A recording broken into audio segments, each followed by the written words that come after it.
Hello and welcome to the fifth session of Qwernomics, path-dependency and semiotic fatality with Nick Land. I'm going to pass the mic off to him now. Okay, hi everybody. Thanks, Theodore. So we've crossed the great abyss from the first module to the second module. The first module, I hope we've just established the existence of QWERTY as a socio-technological and historical object, and got a sense of just when we're understanding its fatality, the terms in which that can be understood, largely in terms of complexity, economics, in terms of lock-in, path dependency, some sense of how that stuff works and the way something becomes a cultural destiny. I apologize, by the way, for the kind of pathetic sniveling that I'll probably be doing a lot because I'm a bit virused, so sorry about that.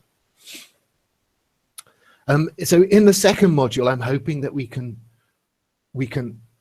proceed cautiously and systematically to determine QWERTY as an object using some of the tools that we've hopefully put together over the last few weeks, step by step, get a sense of what QWERTY is and how to make sense of it at a number of different levels. The level that we've come from being that of as a historical semiotic event. So in a certain sense for this is just to think that, you know, by a kind of a figurative redescription, that you've got some computer, the culture actually, and you dig into it and you see there's this massive chunk of mysterious pre-installed software, this vast thing, you know, comparable, if not quite matching, on approximately the same scale as these giant semiotic conventions like the modern alphabet and the alphanumeric numerals. The question then you're asking is, what the hell is this thing that we've inherited, that's come pre-installed, that was never, we've got no specification, design or intention behind it. We kind of assume it's some weird kind of accident. And of course, the whole of this course is kind of really about what a massive cultural accident actually is and how it works and what to take from it. And so asking, what is it for? That's obviously the dubiously teleological question, or I think it might be better reformulating saying, what will it, which integrates what is going to be done with it, and that in turn integrates the kind of these analytical subroutines that we're hoping to engage in.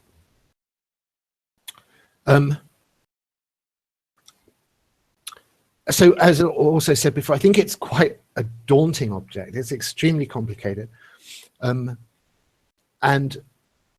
not only is it daunting, but the kind of analytical resources or the methodological resources that we might want to apply to it are also daunting. I mean, I'm going to speak only for myself, but I don't personally come out of the geology of morals feeling that I've confidently grasped exactly what is going on with that. But I think it does provide us with some useful tools, and maybe they're the place to start on the second wave of investigation. And the first of those, which I think we haven't really talked about, but is extremely useful, is this notion of bi-univocal relations. I think it's going to be indispensable to us, and it obviously plugs it back into the project of strata analysis. I think it's fair to say, and again, as always, people please pull me up on this if you think I'm taking a step out of line on this, but I think it's fair to say that Deleuze and Guattari say in that piece that the mission produces bi-univocal relations between two strata. And so, okay, what do they mean by bi-univocal relations? Well, most simply, that you have two series of segmented elements of whatever kind, that we've seen the huge variation and complexity of the strata means it's always difficult to be concrete or to avoid false concreteness about what the elements are concerned. And between those two series, there are a set of mappings that, in the ideal case, and I think we're going to see that often we're dealing with these cases of partial and incomplete and broken stratification, but in the ideal case, the relation between these two series takes the form of a cipher. That there is a one-to-one mapping between the elements of one series and the elements of the other series, such that whether you're coming in either direction, you connect reliably to the Deleuze and Guattari say, I'm not allowed to now say corresponding, but I'm obviously tempted to. The element on the other stratum that univocally responds to or connects to that element. And it's probably useful to take a little digression, because I think we get a clear model of code really for the first time, one that gives us real purchase when we're looking at the illogical and its substrata and the genetic code. So when we look at the genetic code, we see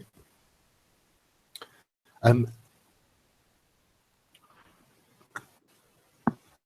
I'm going to start off by immediately plunging us a little bit into chaos, because the most perplexing element to me of this language of content and expression, and this language of content and expression is absolutely, it's the defining feature of a stratoanalysis, that it's that vocabulary. But it's the biological usage of the notion of expression, and all of my attempts to confidently align it with the language of Deleuze and Guattari are always offset and often threaten to be 180 degrees reversed. Because obviously when in biology you talk about gene expression, the expression is ultimately the organism or the biological system that is coded by the genes. So gene expression is going from the genetic code to that biological system that is being organized by the genetic code. And it would be really nice if Deleuze and Guattari's usage of the content and expression distinction neatly aligned with this. But as I say, it often seems to be exactly reversed. And they want to use the word expression for the level of the most organized, articulate code between the two levels of the strata involved. And in the biological case, that clearly means, I think, that the notion of expression is constantly for them being pushed onto the side of the genetic code itself. So this is, like, to me, a major disorganizing factor, and I have to just say that immediately. I'm continuously trying to get that straightened out, and I can't pretend I've done. Sorry, has everyone seemed to be saying that there's like audio problems? Am I completely inaudible to people? The audio actually is pretty clear on my end, but the video is lagging. Okay, I think video doesn't matter. But anyway, I'm going to just kind of try and shelve that issue. And at the end of the day, I think that if the Deleuze and Guattari vocabulary becomes unhelpful, that's not the thing that we need to stick to. We need to stick to our analysis of QWERTY, whatever works for that.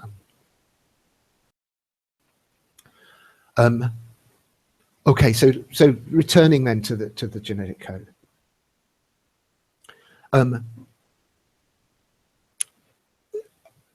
So one of the great advantages for this is it, I think, sort of fixes, or at least gives us a to use their language, a comparatively clear case of a process of stratification, where you have in the genetic code a set of biunivocal relations between codons, each of which, as I know everyone knows, but I'll just say this: a codon consists of 3 nucleotides of the set of 4 nucleotides making up available in the alphabet of DNA, and each of those codons, of which obviously we can get there by just its 4 to the 3rd power, 2 to the 6th power, i.e. 64 possible codons, and each of those therefore is a word in a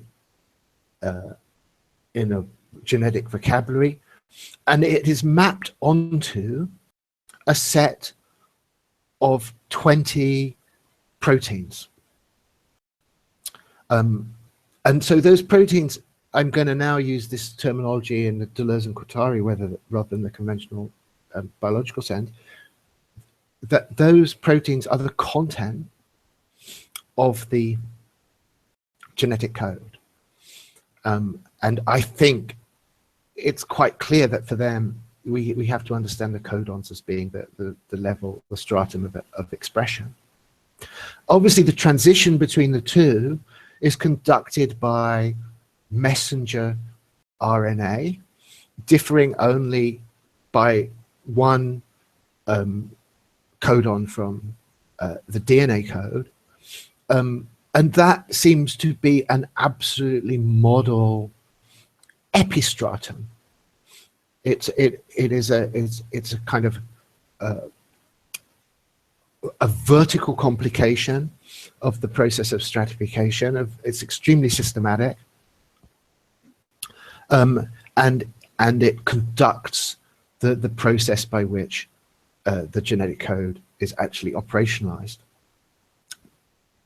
Now, because there's only 20 targets for the genetic code, It uses 64 a vocabulary of 64 elements to code for just 20 proteins, and also some grammatical functions that are like start and stop functions, and basically these operational grammatical functions of the code of the natural proteins. But because there's an excess on the side of the vocabulary, it's described, now I'm back in the biological vocabulary, as degenerate. It's a degenerate code because there's redundancy at the level of the vocabulary. Several different codons refer you to the same protein, for instance. So inevitably that's going to be the case because this mismatch of numbers.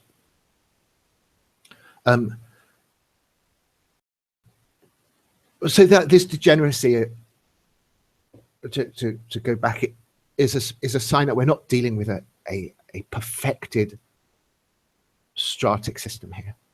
That it doesn't actually consist of a complete coherent set of biunivocal relations. It's something much messier, but to the degree that it does fulfill that criteria of a good code, of a cipher, is the degree to which it actually is operational or functional. It's adequate, therefore, we can say.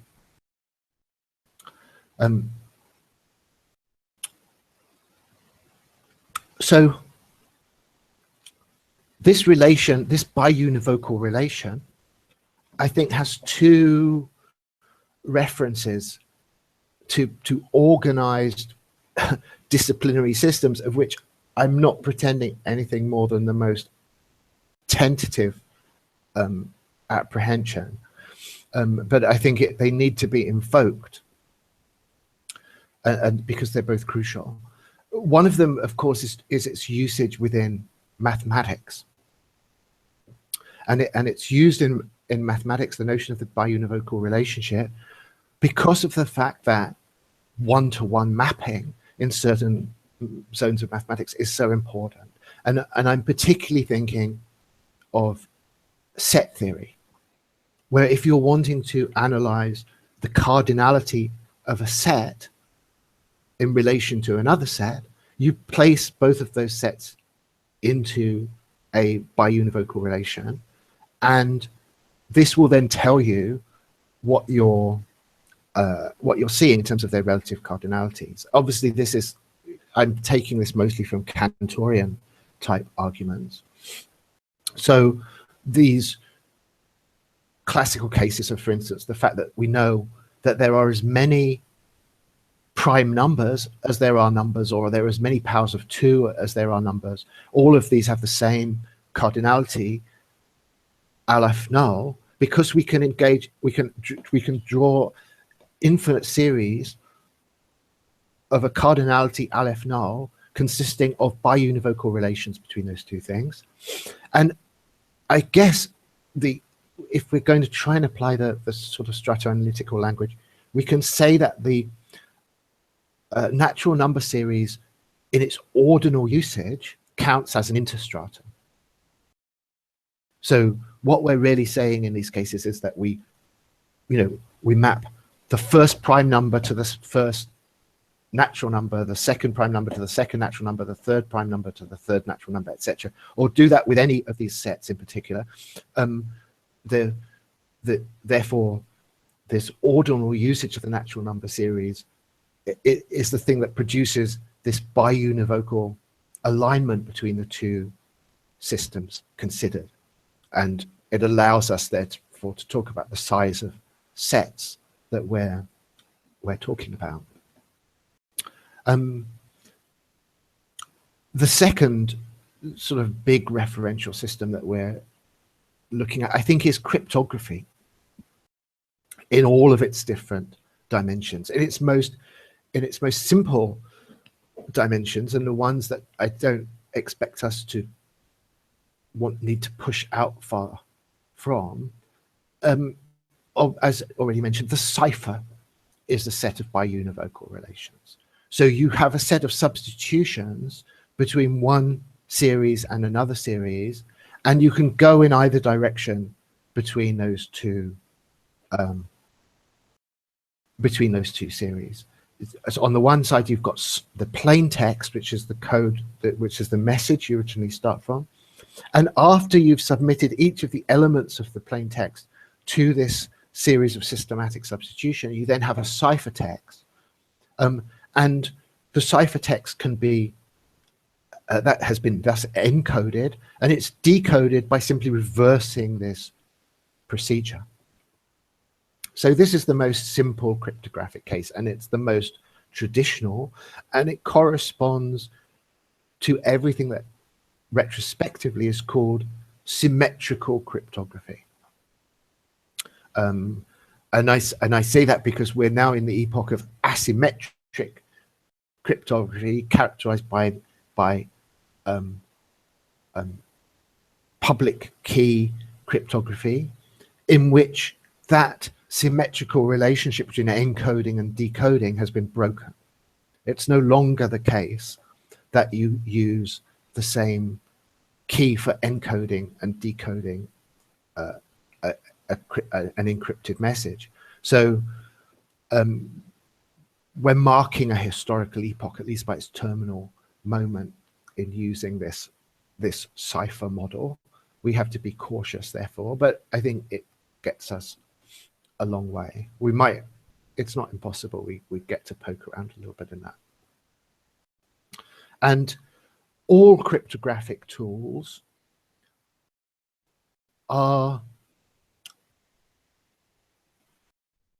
at some level have to involve biunivocal relationships, even if they've been complicated by asymmetric cryptography, and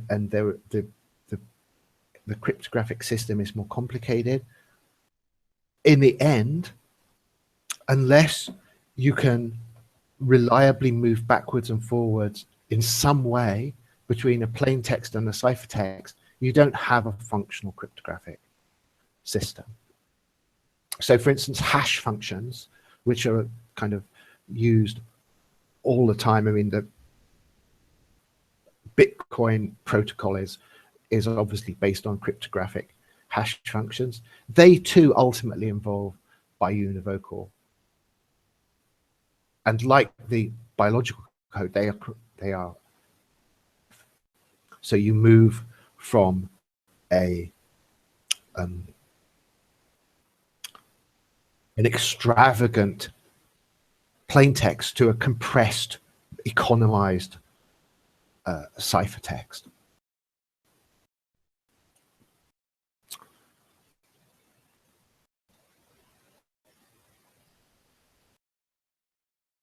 How about when we get to QWERTY?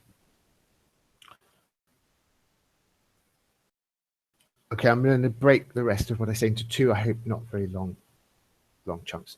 The first thing I want to do is just, I think, recall stuff that I've already said, because I think it's a one crucial context for this. And that is the distinction between these two big regimes of numerical signs that I'm going to just try and consistently call the ancient and the modern. Yeah, Adam's point, I obviously totally agree with. I didn't mean to suggest that hashes were in any way exclusive to Bitcoin. Bitcoin picked them up because they're already so crucial to computer science that they're lying around in an advanced state, and that, you know, highly functional hash algorithms are available.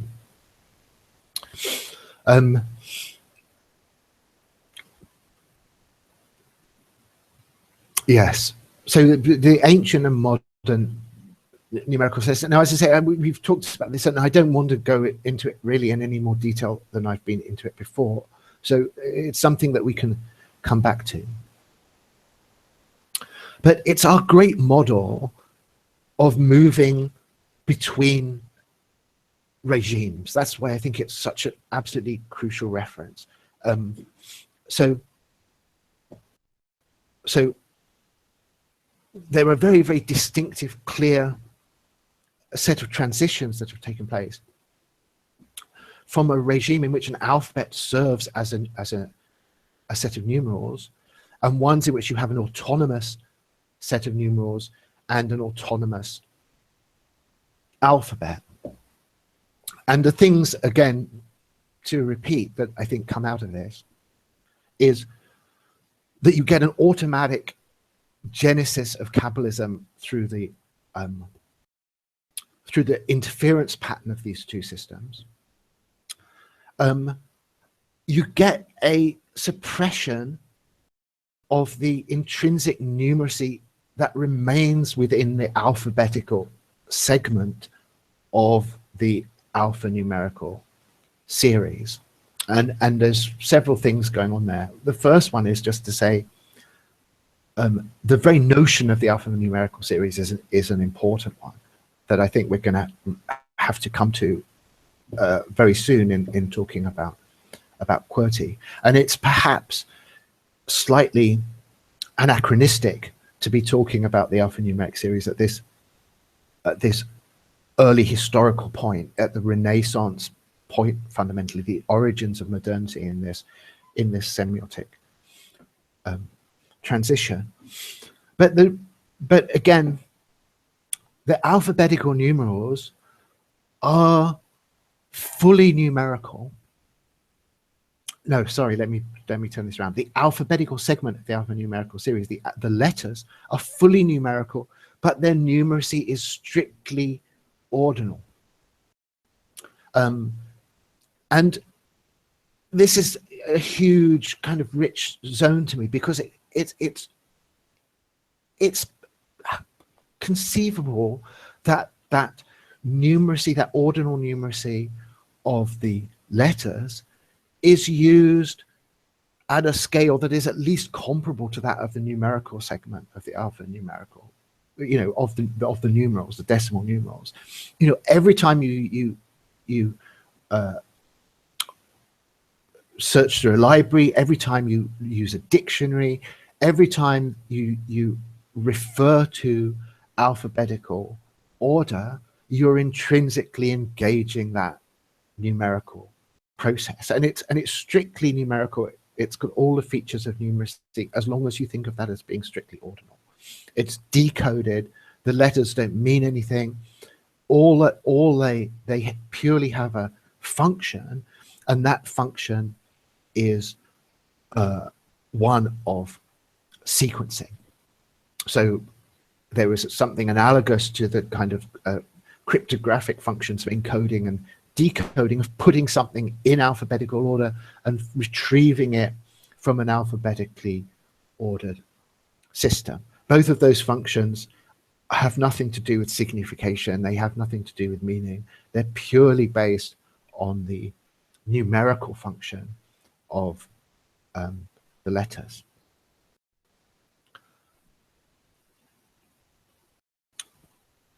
So this break between these two parts of the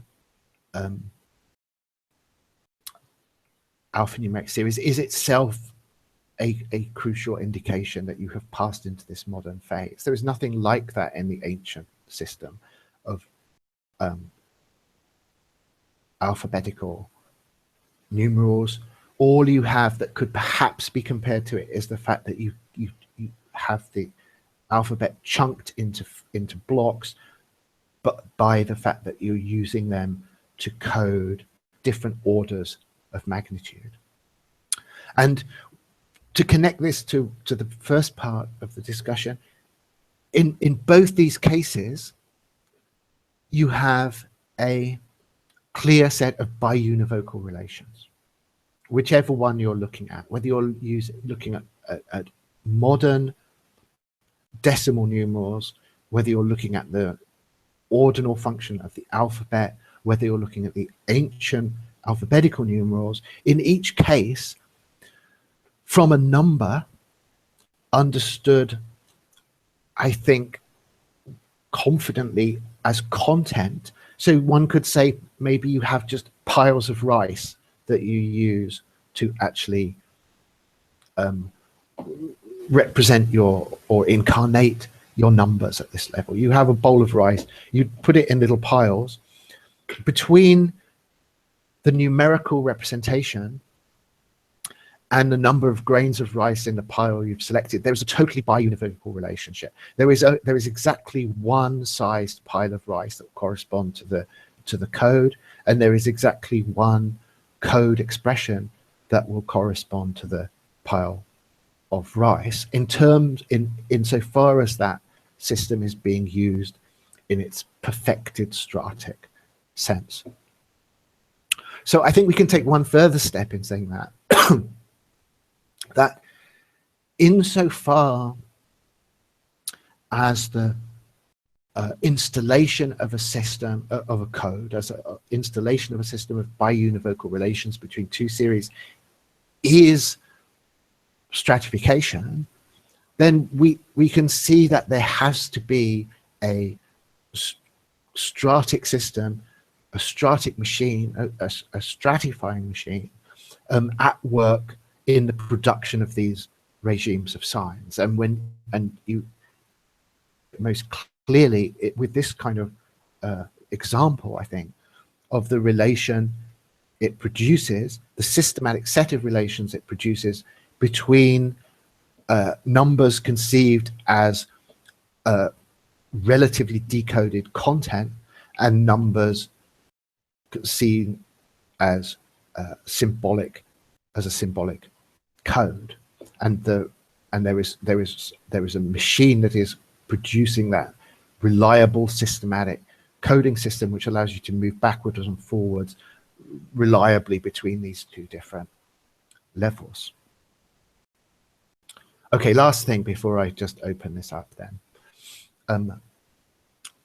is to then move tentatively into the case of QWERTY, and just say just a couple of things about that. So how do we sort of initialize our investigation of the QWERTY system in this sense?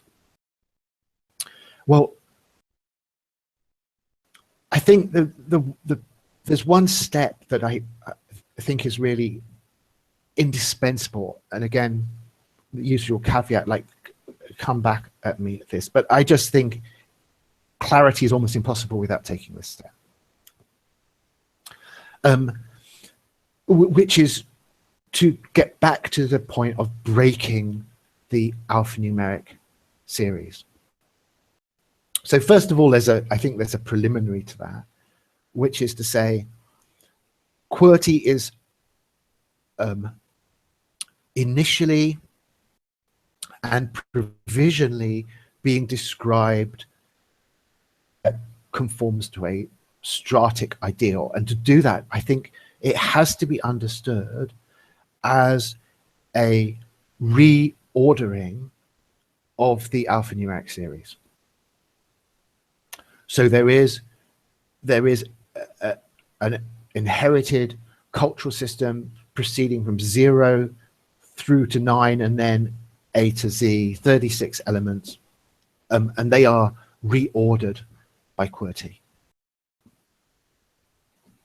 And secondly, it's I think useful to note that the numerical segment of the alphanumerical series is neatly broken by QWERTY. It's conveniently broken for us.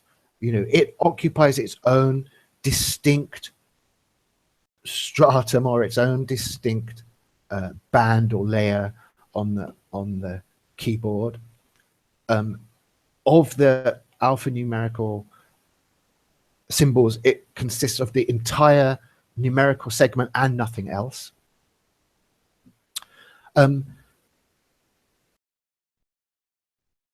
It immediately is provocative in a way that I'm not going to push on at the moment, but I think we should come back to it, which is the fact that to what extent is this break comparable or helpful or indicative of the sort of way we should think about the successive breaks that you find in QWERTY between these three different layers or belts or levels of symbols. So I think that's an important question, but I think it's too early to perhaps raise it seriously right at the moment. So QWERTY folds the alphanumeric series in a way that isolates, separates off, produces a meta segmentarity that isolates the alphanumerical part of the series. And I think in doing that, it allows us then to specialize our investigation into parts. You know, we don't have to take the whole thing as a whole. If the numbers and letters were just scattered awkwardly between different levels, then we'd have to take that whole set of 36 elements as being one series. But instead we can subdivide our task. And so there's a separate, I think, in some ways minor task, at least it looks minor initially, of just comparing what's happening with the numerals. That is complicated by this thing we've seen before, by the fact that they're repeated on this other side. What we've been, or certainly I've been calling the parastrata of the system. They're in a particularly odd role. And it's also tempting to suggest that there's something important going on about overcoding with the numerals. That in some sense that they particular privilege and dominance within the semiotic system we're looking at, not only by this doubling, this fact that they have been taken out and above the letters, but all the elements of the keyboard are in various ways numerically overcoded. They're numerically overcoded by the old ASCII system, by these new systems of coding symbols with digitally, and there's a whole other line, a digressive path of investigation that we could take that would look at things on this basis, that all of this whole system of symbols now has continuously updated and complexified systems of numerical overcoding for them, and you number of a certain kind and you get out a character of a particular kind in a whole range of different alphabets, symbol systems, whatever. So I'm wanting to also bracket that. I think it's not that it's unimportant. All I want to say about it at the moment is just that it attests to a certain privilege of numeracy that is strongly indicated by the numeracy in the narrow sense, decimal numeracy, that is indicated by what's going on in the keyboard. But the last thing I want to say, which then takes us on to, I think, the initial major task of this analysis of QWERTY, is to now move down a notch onto the beginning of the letter sequences. And one huge clue that I think is really difficult to exaggerate in terms of what it gives you for free and what is just an absolutely amazing sort of present that the culture provides for this, is the word QWERTY itself.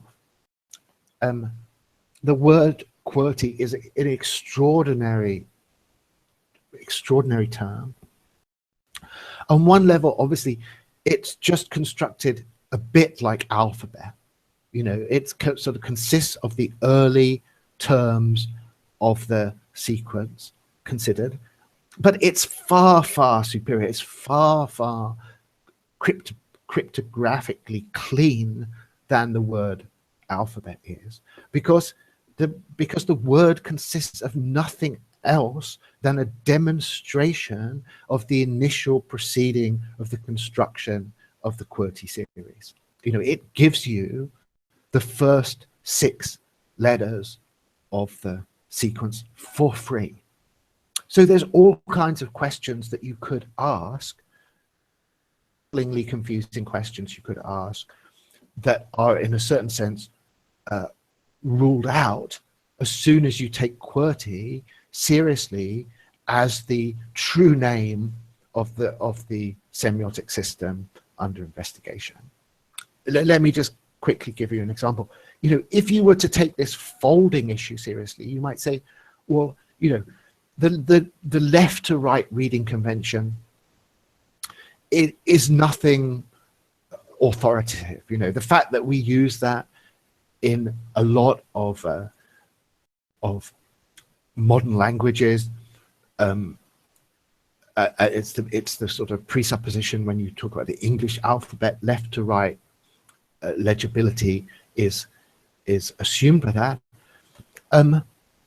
So, but if you were going to look at the QWERTY keyboard in complete neutrality or detachment from that particular cultural inheritance, you might say, well, what's going on here? Has it been successfully folded? You know, do you read 1 to 0 and then go P, O, I, U to Q, and then A to L, and then slightly complicated by this break here, but then M to Z? Or, you know, what order do you read the keys in?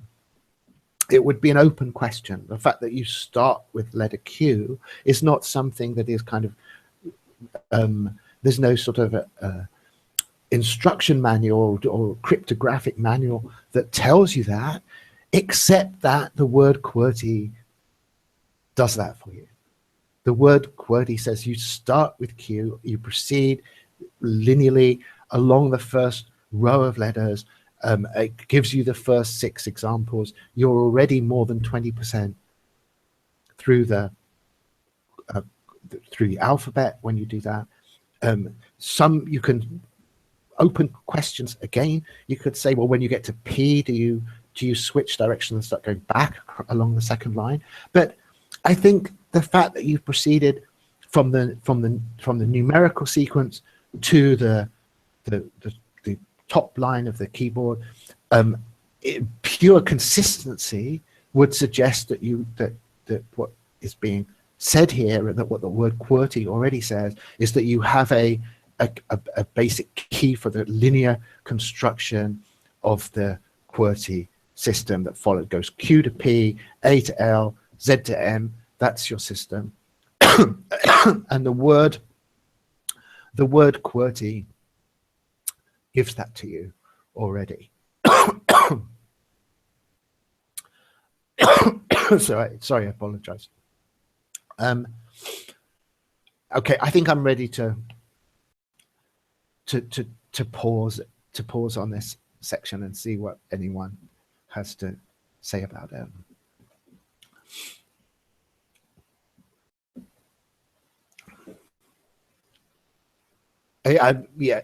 I'm sorry if there's obviously been audio issues. I'm sorry about that. And as I say, my snuffles. I think it was pretty clear towards the end. So, okay.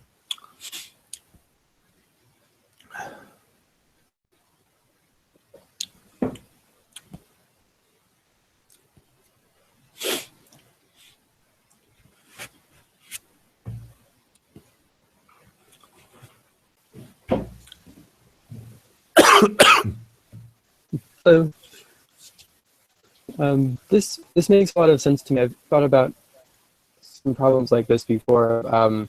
If you're going from a system with a certain number of units or elements in that system to a system with a different number of elements, how do you intermap those? And then where does that additional, in this case, keyboard key come from?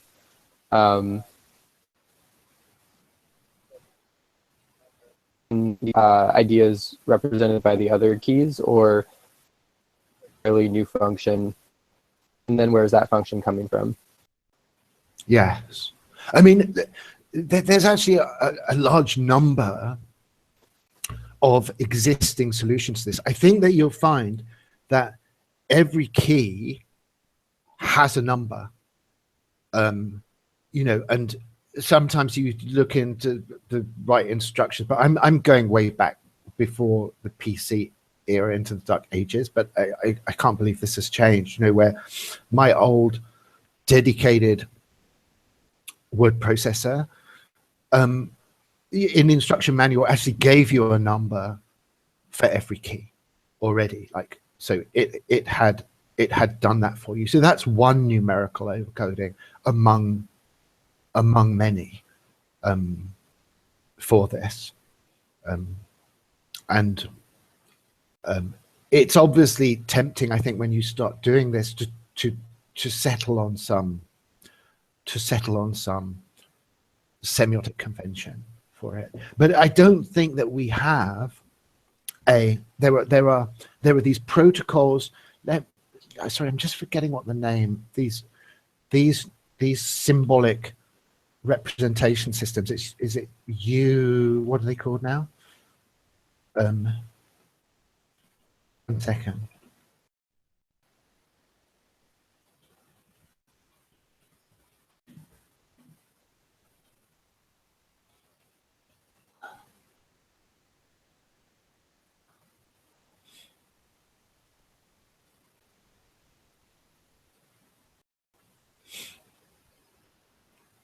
Yeah, so it's this, obviously it's the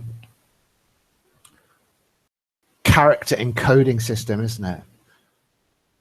It's just yes, Unicode is what I'm trying to get at here. Yeah, is the more expansive one, isn't it? And just quickly looking here at the Wikipedia article here, I think UTF-8 is the contemporary standard for it.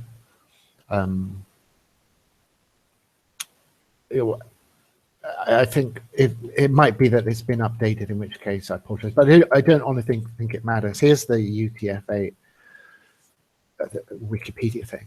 So obviously there are these settled conventions, but they're not, I think, in strong senses, installed cultural conventions in a comparable way to QWERTY. You know, like no one actually at the moment, I think, is like using these numbers except in the most practical fashion. Okay, you know, like if you want to, it might be a UTF code because you want to put up some particular number, but no one's got a sense of that as a kind of as an alphabet, or as a sort of public semiotic system that is being referred to. So I just don't think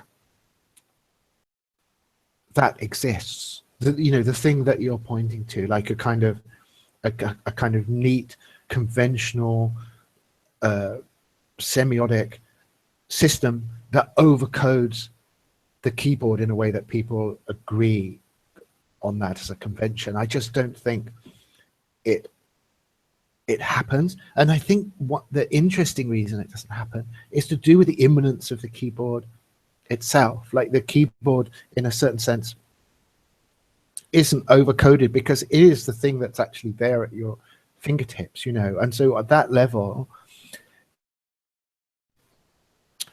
you know, any supposedly higher level would be actually inaccessible. You'd get it through the keyboard. It doesn't have the same kind of practical, technical purchase that something at the level of the keyboard itself has.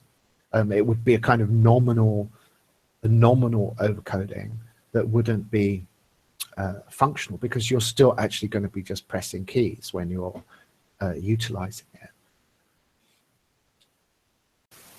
Exactly. I basically found the same thing when I was thinking about this version of this problem in working with the numogram, actually, and looking at the numerology of that. There's this really good article called the Alchemy of Alphabets. I forget the author, but if you search that, you'll find it. Yes, And I'll write that. she looks, yeah, it's wonderful. I'll type it in the sidebar in a second. And she analyzes basically each letter of the alphabet she goes through, and then looks at how that alphabet appears in different languages. I think she Right. Yeah, no, this is actually ringing a bell. I think I've seen this thing. Image. Yes, yes.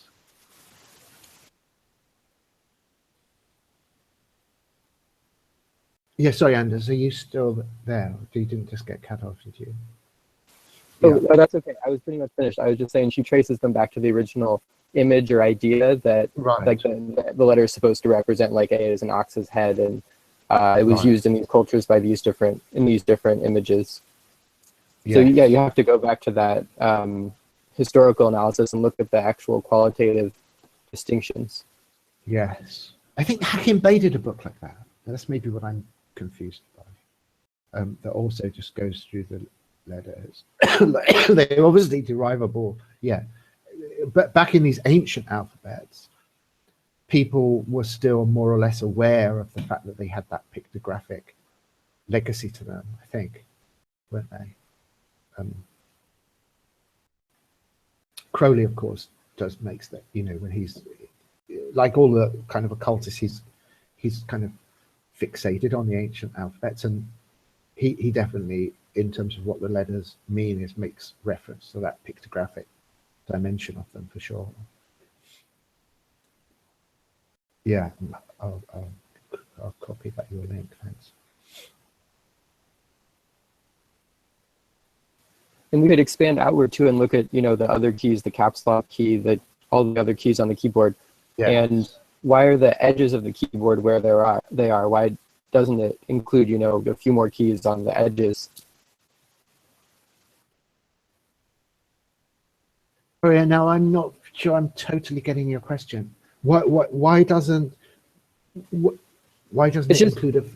It's just a microcosm of the larger question: is why does the keyboard stop where it does, including the keys that it does imminently? Right. Yeah. I don't know if that's on point. Yes, no, it's difficult because there's lots of different levels one might want to answer that question, aren't there? So, I mean, the most down-to-earth and practical one, which I think we should try to stick to, because whilst these arcane elements are always going to be creeping in, we don't want to be kind of sucked out on them too fast. And so the most kind of just sensible thing is just to say there's obviously a kind of economy principle here, isn't there? And it's like that practical question is, how can you have everything that you need in the minimal number of keys, and the keyboard is the solution to that question. It's like only blown out a little bit from with the typewriter. It's even more ferocious, isn't it? Because the typewriter mechanical arrangement is, in a certain sense, one-dimensional. It's just this actual series of in terms of the actual, what are they called? The things that actually print onto the paper, you know, they're not called keys, are they? I'm getting confused. But they're all just in a row, and so you've just got a kind of limited number of those things. And when you put it onto a two-dimensional, like, that part of the typewriter then becomes autonomous of this particular writing. It gives you a bit more latitude.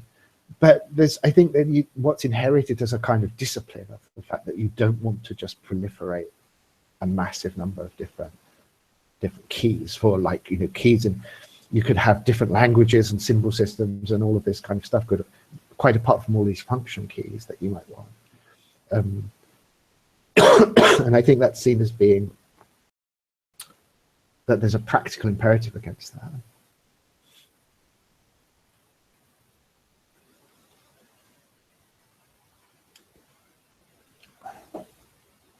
But I think on this question, like, so are we in this next few weeks going to be talking about all these keys on the keyboard? I mean, then, you know, how many do we have roughly? But how many we have exactly is an important question. It's a long time since I've actually counted the keys on a keyboard.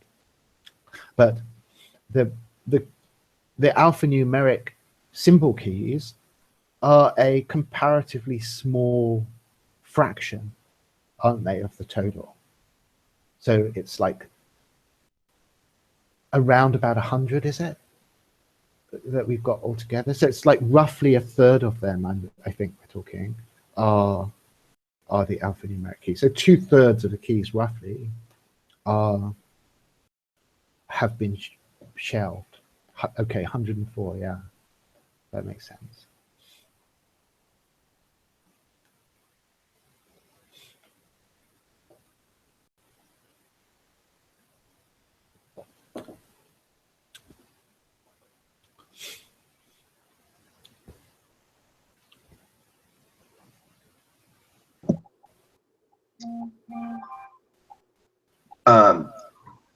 Thinking about your comparison with DNA and sort of the process of protein transcription, or is it translation? Transcription, I think.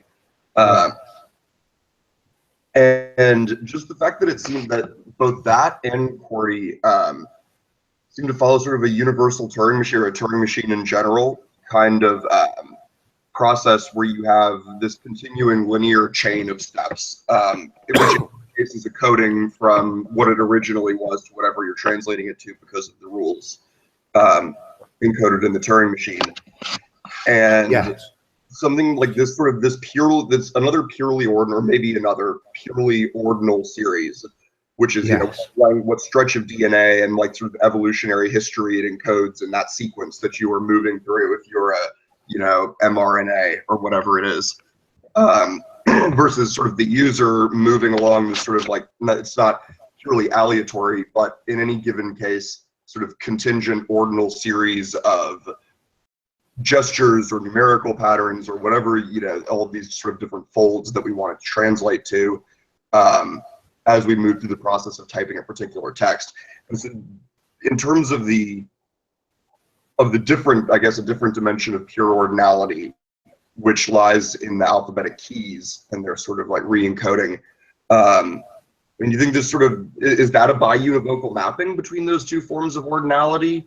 Or if it's not, I mean, it seems more like it is sort of the furthest outside diagonalization in which all of these other sort of stratic interlocks between gesture and between sort of the actual semantic word series and the numeric series are all sort of folded into the relationship of those two lines of pure ordinality. Do you think that's right? Is that something that's fundamentally different from a biunivocal?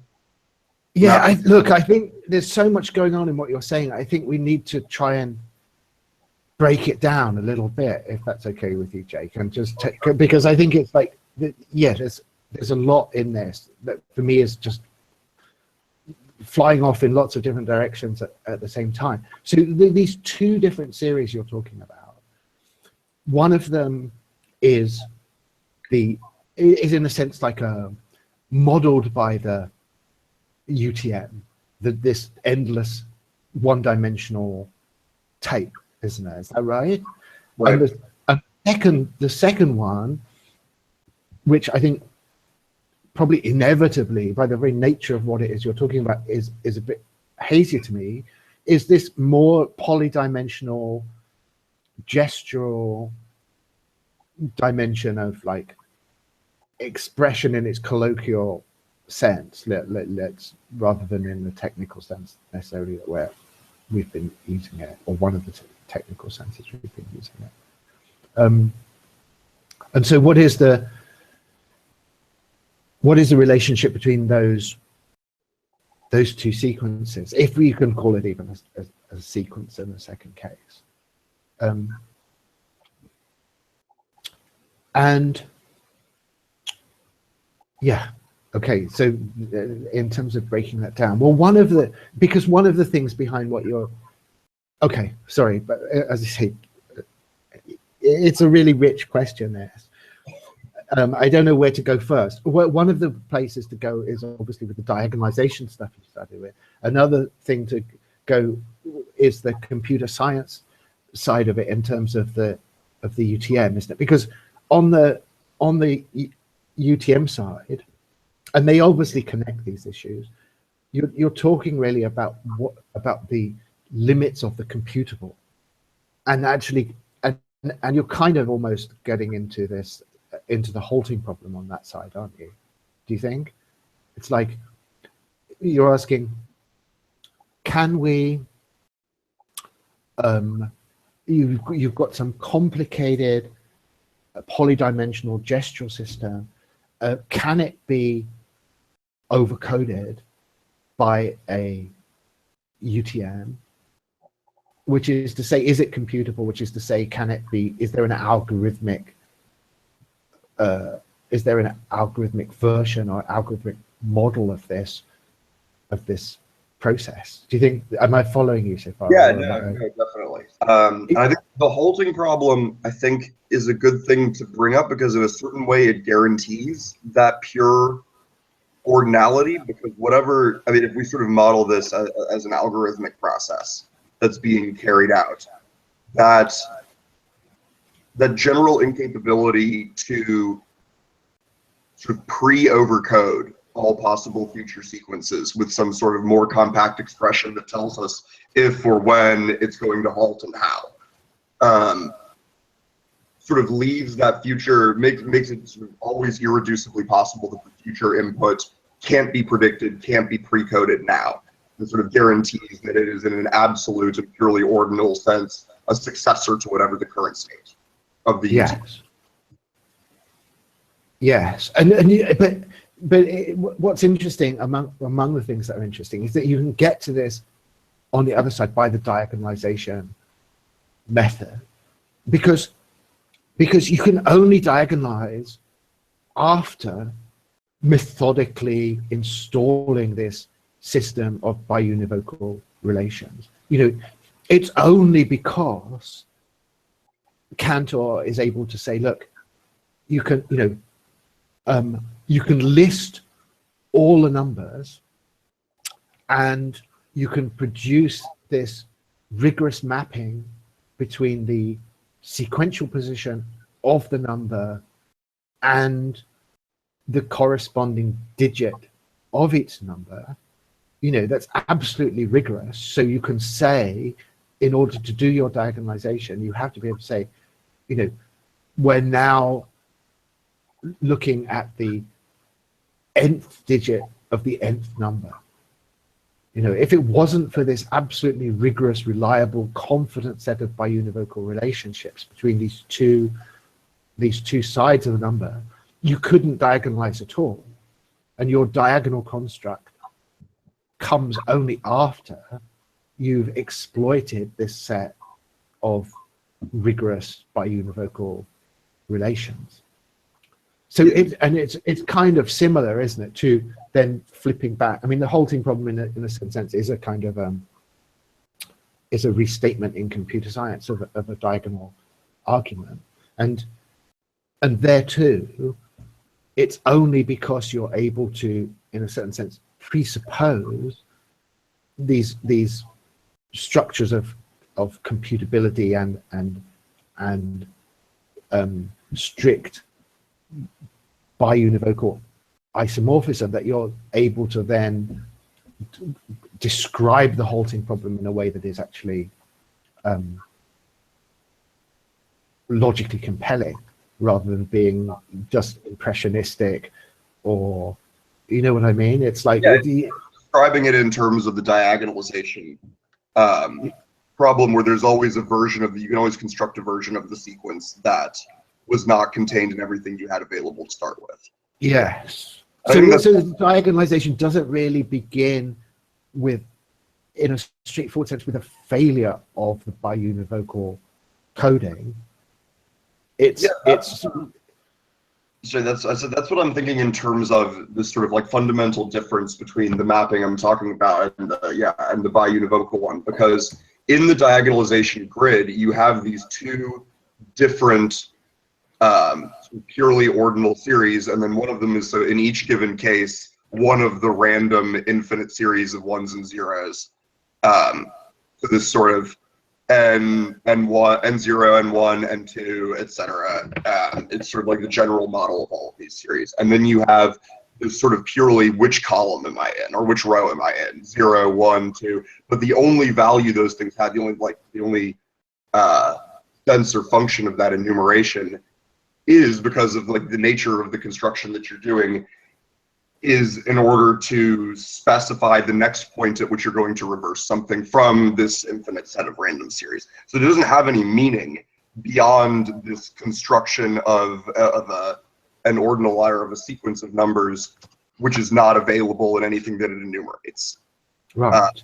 Yeah. So it's producing a monster, but producing the monster rigorously from outside, from inside this stratic system, isn't it? As though the stratic mechanism, you're not, in a sense, drawing upon anything outside the stratic mechanism to produce this monster. It's just purely an intrinsic potential of it, even though it then clearly points to an outside. In terms of like the real process of why did you construct this in the first place, and how are you able to define this grid? It's the construction of the monster that leaves the grid, or the zipping between the two numerical series in its wake, and the way they unfold into 2 dimensions. You know what I mean? Yeah. Yeah. I don't know, it seems like a really good general definition of the difference between a line of flight and a biunivocal encoding. Do you think is that the right terminology there for Deleuze? Yeah, I mean, as I say, my only concern is that I think there's a temptation for a certain kind of romantic revolt against the strata, or against the code, that would suggest that there's just something that can be pointed to that is naively or simply outside, you know. And I think the thing about diagonal method is it's not at all romantic in that sense. In the sense that it relies upon nothing but the resources of the stratic apparatus in order to indicate and actually produce the outside. So, you know, if we take it back to this original thing about this whole kind of the complexity of this polydimensional gestural multiplicity and its relation to the code, my inclination is to first of all submit without reservation to the code in order to get to an outside that is rigorously invulnerable to the code. Whereas if you get this a lot in, I think, various kinds of you know, I think there's a constant romantic revolt against computer science, against the universal Turing machine, against the notion of universal computability and the kind of boundless algorithm, which you do often see, and especially in these various, I think, increasingly dated sort of criticisms of artificial intelligence that take this form of just simply trying to attain some kind of natural, native, naive alignment with the uncoded element, and try to say that there's something about it that just resists coding. It's too complex, it's too analog, it's, you know. Yeah, exactly. It's like a God gaps thing, you know, like first it's affect, it's embodiment, it's creativity, like whatever it is. The affect is a really good example. People sort of like, well, it's uncodable. because it's Right. whatever this geometric thing of the body. It's something that you can't consciously organize, like whatever it is. Yeah, yeah, absolutely. Yes, and there's and diagonalization just is completely independent of any of that kind of argument. Mm-hmm. You know, you do not need any of these axiomatic there's these axiomatic notions that are kind of irreducible outside to the algorithm in order to generate the diagonal construct of the outside or the monster. Right. And in a sense, is that true because of this sort of absolute contingency, like not in the sense of not being able to mine causal relationships from it, but in the sort of the exact opposite sense of the pulling together of these different systems into, I mean, it's really sort of a delusion both and. It's an inclusive disjunction between like the gestural or grid aspect of QWERTY versus the alphanumeric one, and sort of like this, and it's the pulling them together that means that there's the availability of an outside to be constructed from this thing that we have in front of us. Yes. It's interesting to think that like the series of all keystrokes ever made with QWERTY keyboards, if we could just sort of sum this discontinuum across the world, because presumably, you know, in some sort of minutely measurable sense, no two keystrokes occur at the same time. Right. Sort of see that as that one diagonal sequence that can't be constructed from all the possible ones that you have available to you. So like the diagonalization that QWERTY is affecting across the world is this like sort of great, you could never find it, you could never measure it, it can't be encapsulated series of keystrokes by all humanity. Yes. I mean, that too quickly explodes into all kinds of complex dimensions, because you know, there's obviously a kind of Einsteinian critique, isn't there, of this notion of like absolute. There's an implicit reference to its kind of absolute temporality that would allow you to have a sequence in principle of all keystroke events in history. Because there's no fact of the matter as to simultaneity. Yes, until you've produced artificial time. I mean, like the only thing that could do what you're asking for is you would require a blockchain system that actually had produced a consensual artificial time and therefore absolute succession. So there's no naive absolute succession that you could it would have to be in principle. Yeah. Which is just like hilarious to imagine, like a keylogger, like a malware blockchain that just installed keyloggers on everyone's computers, and then they phoned home and it recorded them in the blocks. Yeah. Okay, classic. I mean, I sort of kind of Yeah. I can't help thinking that's sort of inevitable, actually, that your mad vision is sort of prophetic, in that eventually every digital event will be blockchained into absolute succession. Right. But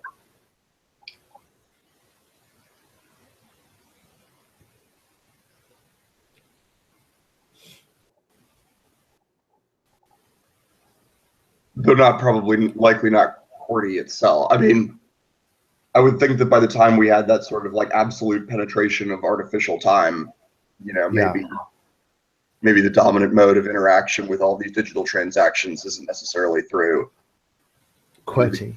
Board. Yeah. Yeah, no, well, I think that's a part of our real task is this thing about, well, what is QWERTY? Like this vast, to use my sort of kind of image, my loose image at the beginning of this thing, there's this vast installed cultural system. You know, is it for anything? I mean, there's of course one model, and the Malahani stuff about the Chinese keyboard implicitly saying it's not ever going to be used for anything. You know, it was put there by this accident of Western kind of digital history world, semiotic history. It's now being replaced in vast areas of the world by more advanced post-QWERTY, post-alphabetical linguistic computer system, and therefore it's like you've already closed its epoch before the realization of its potential, whatever that might be. And I'm not at all saying that that kind of idea can be ruled out. That would be very premature, but at least it seems to me to make more urgent a question of thinking, well, what is actually the potential of QWERTY? What is it as a kind of semiotic apparatus that we're not yet executing, or at least we're not executing in a way that is lucidly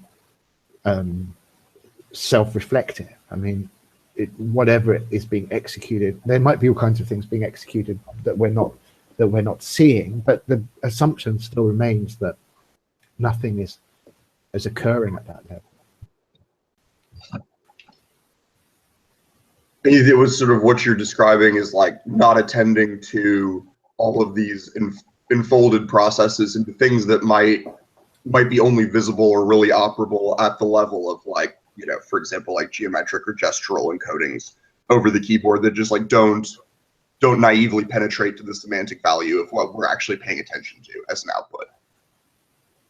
Yes. Yeah. Yes. I mean, those things are all definitely happening, and I'm not sure that they're not.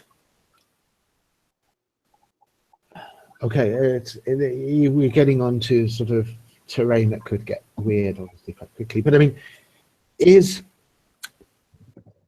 how confident are we that massive sort of neurological process that is constantly ongoing in terms of the QWERTyification of human language function at this largely sort of subconscious level? How confident are we that it is in this zone of the hazily gestural and the unformalized and the inchoate? You know, given that we know that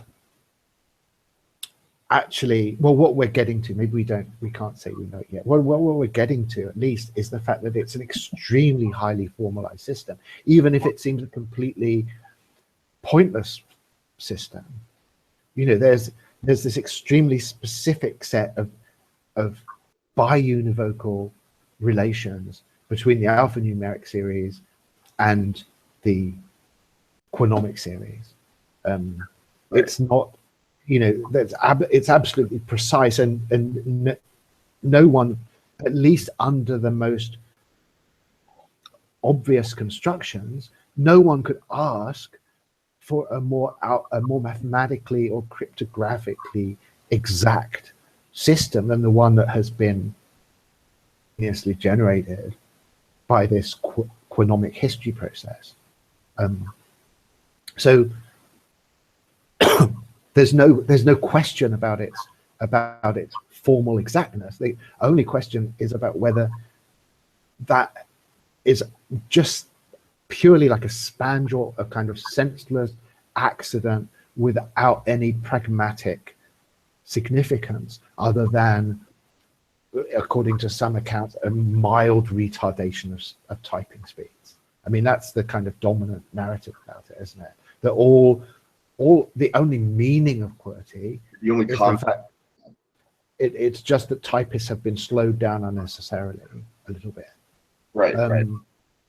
So obviously my inclination is at least to, I mean, it seems just weird that you would have this vast cultural assemblage, this very specific, you know, set of cryptographic resources put into place, and simply just have zero significant functionality at all, which is what is really being said about it.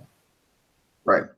It's body counting is a super interesting comparison from, you know, the reading in the universal history of numbers. That's exactly the same, like a highly formal, has to be highly formal in order for it to work, you know, structure that you could easily say is just, it's all arbitrary. Like, you know, maybe it's just sort of like random noise passed through a desire for symmetry and the fact that there are 20 fingers, but like whatever, like there's certainly more to it just because of the relationship of their bodies. And then second of all, you know, as body counting sort of organically transitions into counting systems, that the fact that you were body counting in specific ways gets us all of these base 20 number systems, these yeah. And we're sort of looking at the same thing, like what are the sort of organically arising counting systems whose background is keyboard counting or is QWERTY? Yes, yes, and it does give you specific structures. I mean, you know, I think. Well, I shouldn't assume that people aren't already wanting to jump in on this. I'm tempted to sort of just add one ingredient because I think it might kind of clarify what would be meant by sort of talking about its structure. And I think there's lots of different dimensions and aspects to this, all corresponding to particular methods of construction. But since we're like shelving to a degree the top numerical band of the QWERTY system, so most of the time I think when we're talking about QWERTY, we're going to be talking about this 26 letter segment. And I just want to sort of re-emphasize the fact that I think that this is not something that we could take for granted. You know, it's like even if they had decided that the numerals went on the bottom, you know, after the QWERTY keys, we would then perhaps think that the alphanumeric series went from 0 to Z and the QWERTY system went from Q to 0, and we wouldn't be able to disintegrate them. So it's a very specific thing that has happened with QWERTY that has specifically kind of produced this kind of macro level segmentation of the numerical segment of the keys. So now just to look at the numerical size. So, you know, what has happened to the keys? Well, the only thing that has happened to the numerals is that 0 has been shifted from first to last place in this series. So rather than as a number series that goes from 0 to 9, we have a series that goes from 1 to 9 with 0 on the end. And this actually, I want to argue, gives us something, and it gives us something that we can then use for other stuff. It gives it to us in the most simple, kind of convenient, exemplary form. Because the crucial thing that we're going to continually come back to, I think, about what is special, if you're going to talk about a stratic relationship between the QWERTY system and the alphanumeric system, the crucial factor about it is that you know, it's not like the genetic code that you're going from DNA to protein or even DNA to RNA. You're going from a set of 36 characters to the same set of 36 characters. It's much more cryptographic in character like that. It's much more like a cipher. It's of the same. And so what we just do this slice that it's almost telling us to do. We cut off the first 10 characters. We've got now the alphanumeric 0 to 9 series, the QWERTY to 0 series. And you just take the biunivocal structure of that absolutely seriously as a set of mappings, and you reiterate. So let's say we start, as I think we should, the alphabetical system first, and underneath it or alongside it, or however you want to represent it, you put the QWERTY series, and you treat it as this biunivocal mappings. And so from alphanumeric 0, you go to 1. The first numeral in the alphanumeric series is 0. The first one in the series is 1. And then, so now you go from 1 to 2, 3, you go right to the end. The end of the alphanumeric series, 9 maps to 0. Reiterated mapping operation. You have drawn a system, that goes 1 to 2 to 3 to 4 to 5 to 6 to 7 to 9 to 0. That's to say, you've produced closed loop. You have reconfirmed the isolation of that decimal section of the code procedurally or methodically. And if you can't see that you've done that, it's just because it's so simple and it's so elegant, and it's been done, all the work's been done for you, and it's redundant in terms of the fact that it's just placed it there on a separate stratum so neatly for you. But that same process of reiterative mapping, relying on nothing but the biunivocal relationship between the two systems, is also applicable to the whole of the system. We've now we've dispatched the numerals, so we've got them out. We've got 26 figures, but you now put the alphabet and you put the QWERTY system, and you can do exactly the same thing that we've just done. You just reiterate your set of mappings, and in doing so, you will subdivide the system into a series of closed circuits. Now, I'm going to assume that people here haven't done that, and I don't really want to spoil the fun by sort of talking about the conclusion. You don't know a priori what's going to happen. How many of those semiotic loops are you going to end up with if you apply that to the QWERTY system? Yeah, as I say, I think it would be to spoil the fun to say now, but we simply don't know. That's to say that we're in the zone of the synthetic a priori now. We're in a zone that's diagonal, because you follow this absolutely rigorous procedure, and you're going to find out something about the structure of this code that is not naively available at the level of intuition, but once it's been actually methodically constructed, is impossible to dispute, and therefore has kind of logical force to it.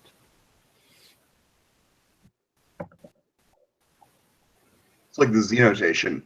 The natural number line can only be constructed synthetically. Absolutely, yes. Any of these, actually, yeah, yeah. But also it's a completely biunivocal cryptographic system too. So there's only possibly one number that's going to correspond to one tick cluster, and reciprocally. But yes, what you're saying is also totally right. Yeah. I know I'm just a priori synthesis.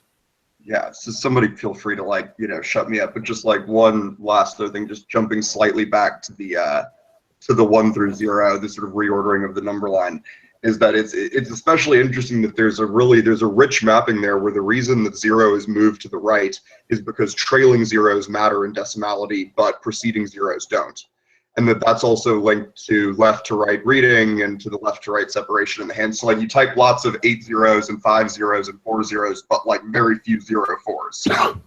And because you read left to right and you sort of type, that it ends up being like that, and that creates the loop, is the structure, or is the function of decimality itself. Yes. Yes. I mean, it's interesting partly that we have a sort of inclination to be in this zone, to be to the left of the decimal point. You know, this is one of the weird things about Cantor, where he obviously says, look, let's just cut out the nonsense and treat it that all the numbers that we're ever going to be interested in lie between 0 and 1. And therefore all our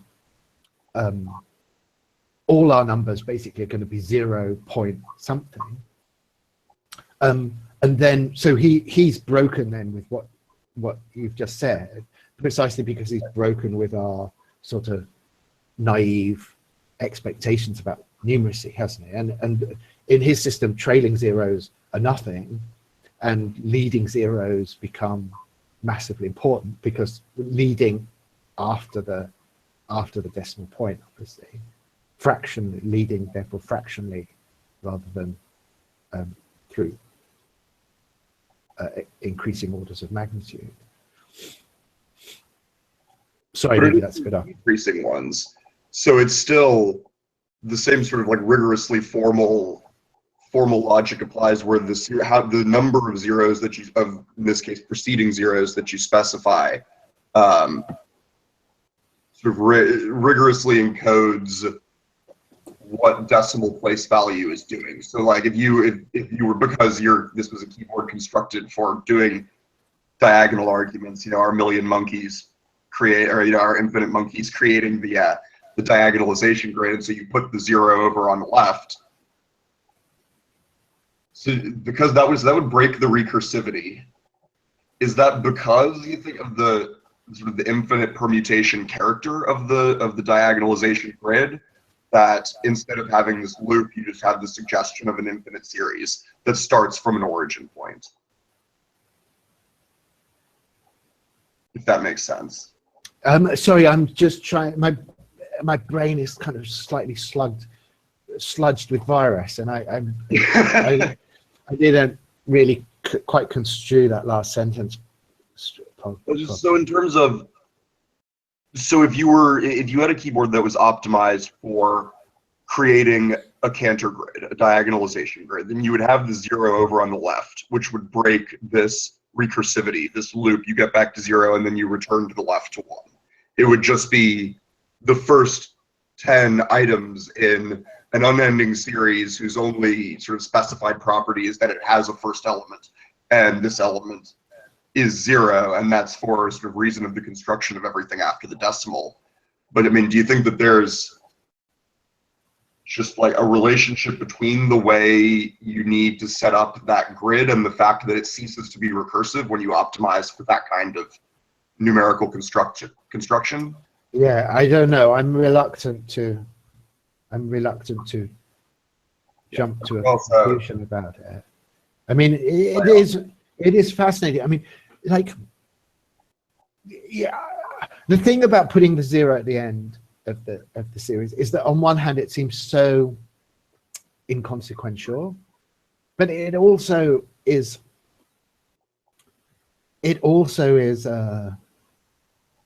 extremely provocative, I think. Like, again, if you look at the sort of Deleuze-Guattari material, and especially like their sort of nomadology essay, it's like that one little change seems to sort of weirdly resonate through their discussion a lot, I think. Like,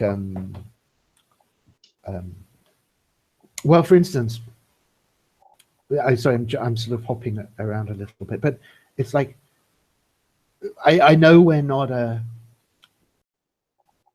I'm trying to keep us on the pure alphanumeric series, but what is going on with the numerical segment? One of the weird things is that they've all got 2 characters on them. You know what I mean? Like, I think on all standard keyboards that the letter keys just have a letter on, don't they? But is it the case that every other symbol key, including the number keys on the main section of the keyboard have at least 2 different characters on them. So all of the numeral keys have a, I'm going to say are overcoded, but I'm saying that partly tongue-in-cheek because I'm not pretending at all that we can confidently say that they're that it's overcoded in a strict Deleuze-Guattari sense, except that it's then interesting that they're not overcoded when you move over into the parastrata, the steps parastrata on the right hand side of the keyboard. But if you look at then the symbols on the main numerical line, you've got these parentheses that are twinning 9 and 0 together in this absolutely distinctive fashion. You know, like that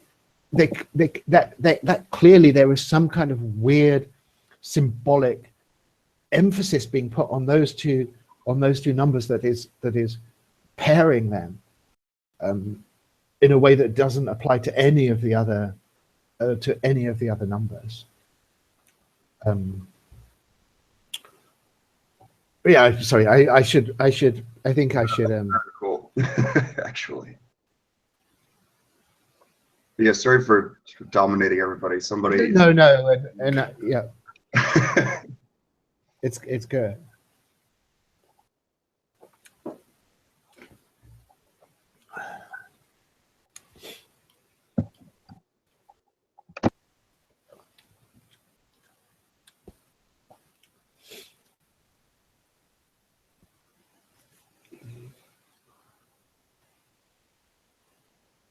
I saw that there's.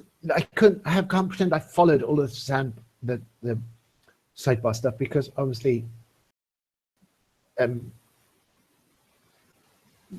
Jake doesn't give the mental slack to do that. But clearly a lot has happened there. So does anybody want to sort of pick up on some of the stuff they've been talking about in the sidebar at all?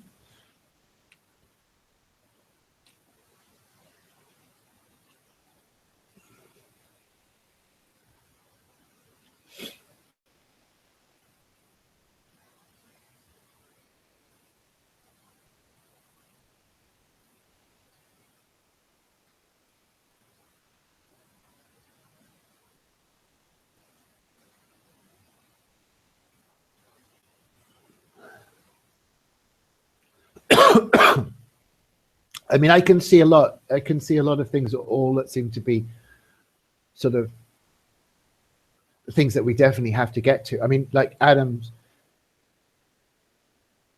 point about the fact that, you know, this strange, just graphic spatial diagonalism of the keyboard is surely a striking feature, isn't it? And like, if you're trying to organize or describe or overcode the keyboard, one of the just clear patterns or clear codes for the way you might want to do that with the section that we're looking at is that, again, the numerals clearly just overcode a diagonal. You know, it's completely unambiguous that the number 1 just heads this diagonal that goes QAZ, 2 heads the diagonal that goes WSX, etc., etc., etc. There is this extremely just rigorous, strict diagonal structure that is kind of weird. I mean, maybe there's some going back to the typewriter, some sorry, I'm losing my vocabulary. What is that? What's the name for the practice of sort of body movement? Ergonomics. Yes, exactly. Great, thank you. Yes, there's probably some ergonomic practicality that provides us with a kind of surface narrative for that arrangement. But it's extremely difficult to just drop it at that point without feeling there's something more going on there.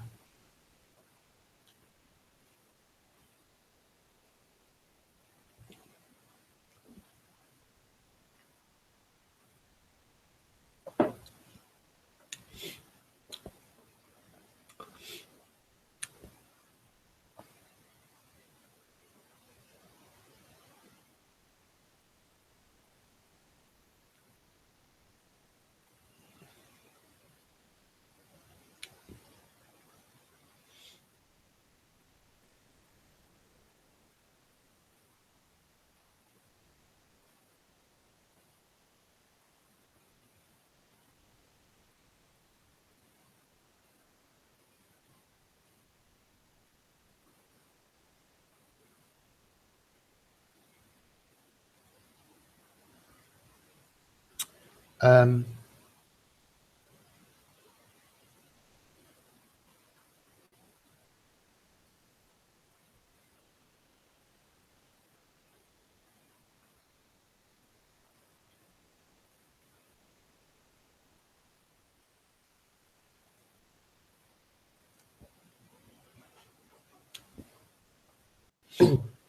I may have a just sort of a naive observation too. I mean, it seems like we've departed a lot from the original Shoals keyboard design too, like all the function keys at the top. There was no need for that to be on a keyboard, and right. so yeah, I guess my question is what remains of QWERTY's QWERTY as it was conceived by Shoals? Right. Yes. Great. Because if we go back to geology and morals, just to repeat that question, they say, what is invariant and what is variable, isn't it? So that's exactly the question. And I think I should have it would have been helpful of me to make this more explicit in the sense that I think my line of approach to this is guided by your question, in the sense that all the stuff we've been talking about today is the stuff that is invariant across the whole history of QWERTY, from Shoals's keyboard once it had settled down early in the 1890s to the present keyboard arrangement. So I think that is our core object, for sure. Right. And you're right to say that has then been elaborated and complicated, but that core structure, which is exactly the arrangement of the rearrangement of the alphanumeric series, has remained consistent. Right. And I think in some ways this may connect also to this notion that we were talking about earlier in this class about the hardware and software and what becomes the invariant aspect that's passed on to software. That I think that's sort of an underlying theme here. Or maybe not. What do people think? I don't know. When you say passed on to software, you mean in terms of typing skills and then into software in its computer science sense? No, I mean software in the cultural reproduction space. Right. Yes. So it is in those expectations related to the reproduction of typing skills. Correct. Yeah. Yes. Yeah, totally. I think that's the bedrock of our object, is definitely that is the thing that has basically produced this massive,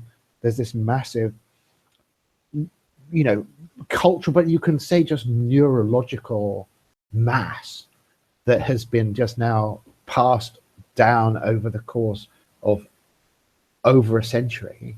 Yeah, I think that's a better. Yeah, totally. Yeah.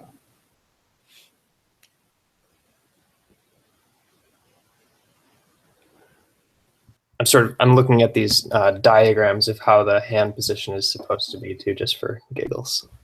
The index fingers are supposed to use these certain keys, 4, 5, R, T, F, V, B. And the right index finger is supposed to use the 6, 7, Y, U, H, J, and M. These are sort of Do you have a link to whatever it is? Yeah, I'll put it in the chat bar here.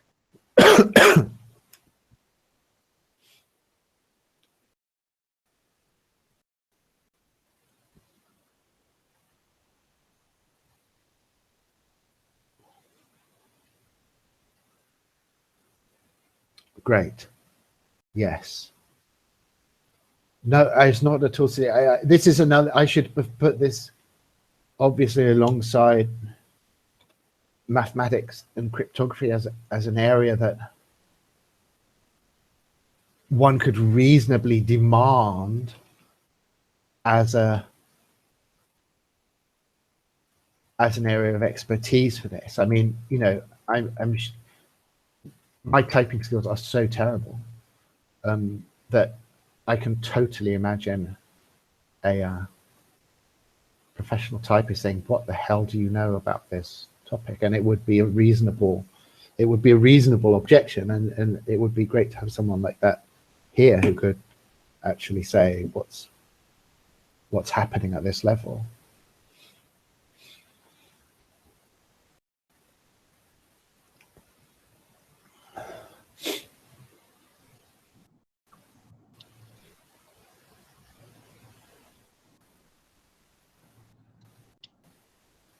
Yes, definitely. I mean, that's an interesting thing. I wonder how early that happened in the history of computer keyboards, that they just there were these historical moments that it would be very nice to have an extremely minute, pedantic historical account of. You know, Contact. one of them is obviously the Oh, sorry, the road. Okay. Yes, one of them is the actual kind of formulation of the keyboard by Scholz and his collaborators. And obviously, I think that what we have historically of that is very, very sketchy, and you know, it leaves a lots of room for just wildly various of just actually fixing this arrangement. And another moment is this thing about adding the numerical keypad to the side, that I'm just assuming is to do with the fact that the people using keyboards at a certain critical moment were just engaged in like hard coding activities of a certain kind that just made this really crucial. Like, does anyone, for this function that has in the past totally fascinated me, and again, I'm just going to say something just a bit off the wall, but people are free to totally ignore it, and I'm definitely not going to make it. But there was a certain point, and if I go back to my old dedicated word processor, the numlock key, brutal in what it did. Like, you know, if you fixed the computer in a numlock, you couldn't move across the surface of the screen at all. It was completely impossible to use any of the arrow keys or anything of that. So the cursor was utterly locked in place, and a whole bunch of other sort of effects followed from that. But it just, the transformation it brought about in terms of what you could do with the keyboard was just unbelievably catastrophic, a complete transformation of what was possible. And so I was extremely tempted at one stage to say, well, to what extent can you read the Nomad War Machine essay as a analysis of numlock?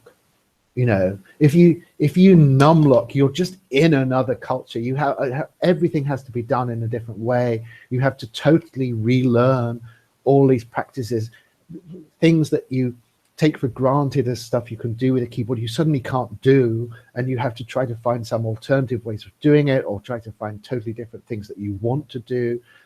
It's you know, this massive ethological transformation happens like that. So now I don't even know what happens now. I often just click numlock on accidentally. I don't think it makes any significant difference to anything.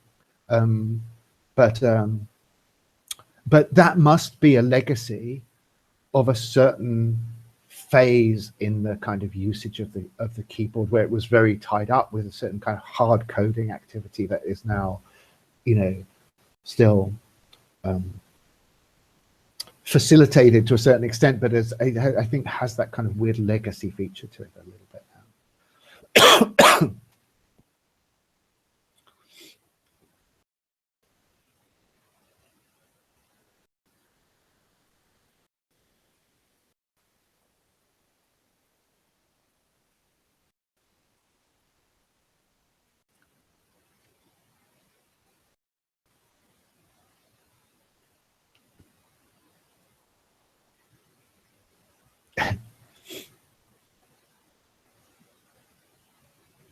Yeah.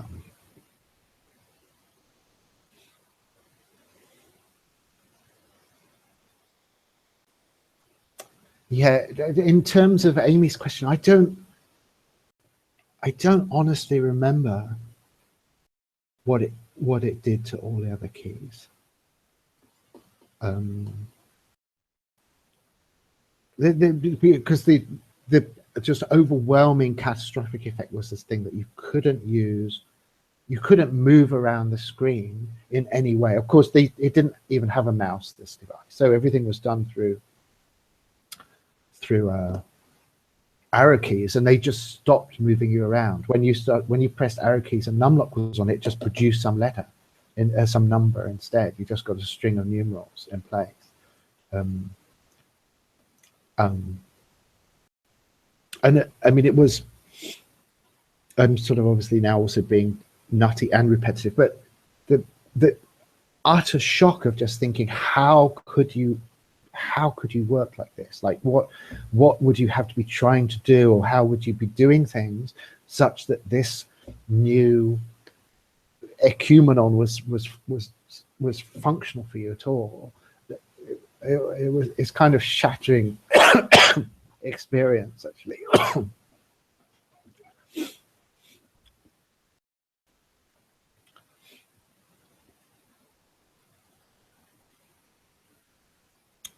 Yes. Yeah, I mean, just echoing the experience, but the actually, this is the main distinction between VI in Unix and almost any other modern editor, and also with Emacs, is that VI is a modal editor. So you go into an edit mode where you can type and just have your words turn up in the document, and then you hit escape and you go into a separate editing mode where you can navigate the document. Right. Using, again, keys on the keyboard, because that's all you have. Because it's from a pre-mouse era. Yeah. And many early versions of VI, like for years and years, didn't even recognize the arrow keys. You navigated with the J and the K for up and down, and the I forget, it's like the L and the H maybe for left and right, but yeah, that's just how it worked. Yeah, and this sort of modality is sort of one design solution to you know, the lack of an orthogonal sort of input device. Basically, you haven't got a separated keypad on these early keyboards. You haven't got a mouse either. So yeah. Instead of an orthogonality in the input device, you have an orthogonality built into your interface. And then numlock is a really interesting hardware level expression of that as well. I always assumed, or at least I really vaguely remember numpad being explained to me by a typing tutor program as most useful for data entry when you're doing a lot of data entry of numbers. And that was the big justification for its existence. And you know, where you did the, you know, you're learning typing coming from this sort of old dictation type world in many ways. Right. And even though it was a typing tutor program, it was the computer teaching you to type. It was like this sort of tutorial material from that dictation era. So it's like when you're typing out your handwritten draft, which is obviously how you made it, then, you know, these are these useful skills. But if it's data entry of numbers, then you use this. I'm not sure if that, anyway, that was my personal experience of it. I don't know that the historic explanation is that general, but that was certainly one way it was explained and one path. Yes, I mean, it sounds definitely plausible. yeah.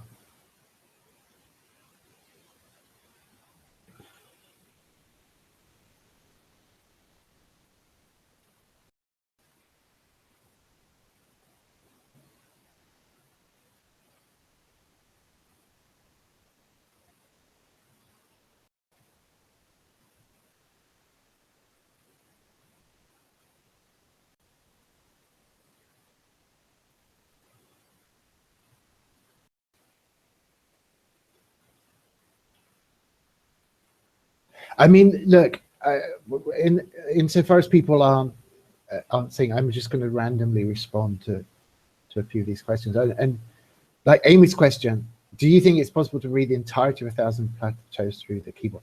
I mean, I would just say that I don't think it's good for your mental health to try and do that. As a sort of limited anecdotal thing, it's extremely tempting, I still find, to try and do that. But it's like, you know, I think the expression from Primer is not Primer, what was it called? Looper is like, it fries your mind like an egg. I mean, so it's like, yeah, be cautious about this, definitely. Their caution word, if you want to invoke that, this is the time to do it, for sure, I think.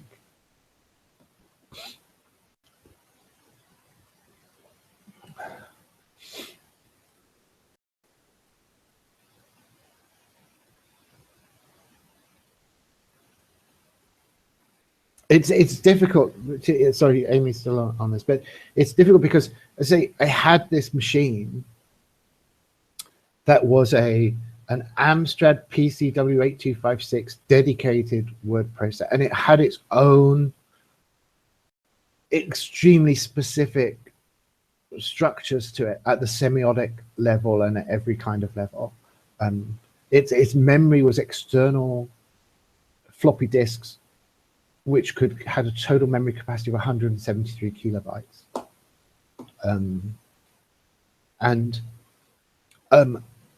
The particular semiotics of that system seemed to just bizarrely interlock with lots of 1,000 plateaus in a way that was just horrifying. And so for a long time, I just had no doubt at all that Deleuze and Qwerty were sitting around exploring their Amstrad, and that this was their abstract machine, and it was like everything. They were just simply conceptually dissecting this thing. I mean, it's like the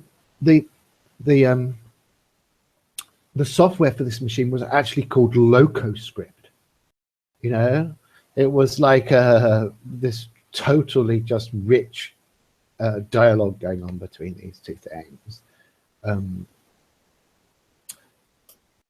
What does 173 connect to in 1,000 plateaus? Well, I don't know. I'm sort of a little bit lost on this. 173 is still sort of echoing a little bit as a number that I don't ever quite drop because of this, because of these specs. I don't think it's very direct. It's indirect. I mean, 173 is the 40th prime number. And 40 is an easier thing to track down in this stuff. I'll treat that as a challenge then. We can't just with the caveat. Restrict yourself to like 15 minutes a day is what I say. More than 15 minutes a day and you're really in trouble.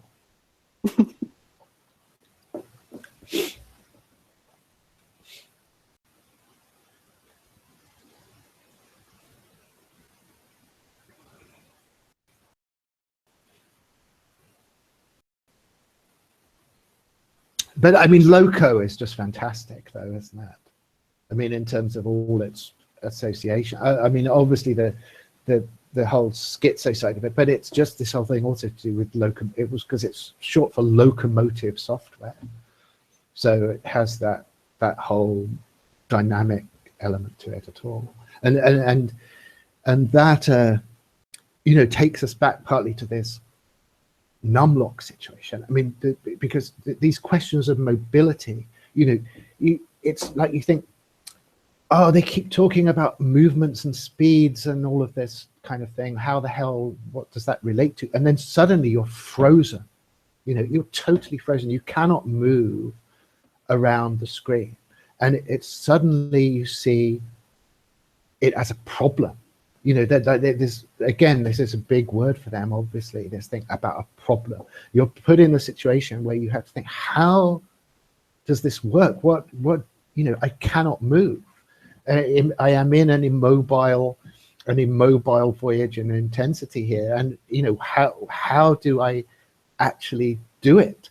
You know, and so that sort of whole mode that you get into, this like utter stressed pragmatics, is in some sense an extremely productive mode with them, I think. You know, like because I think they're trying to take you to that place of just thinking of the problem as something like utterly practical, but abstract. And in a certain sense, that's why I just really hate all this stuff like mice and all of these modes of convenience, which just deproblematize the interface so much that it ceases to have this kind of function anymore. You know, you can't, that problematic friction is just totally taken out, and you just move around easily with the mouse, and so you can't even see that as a problem anymore. And that, you know, it is what it is, obviously.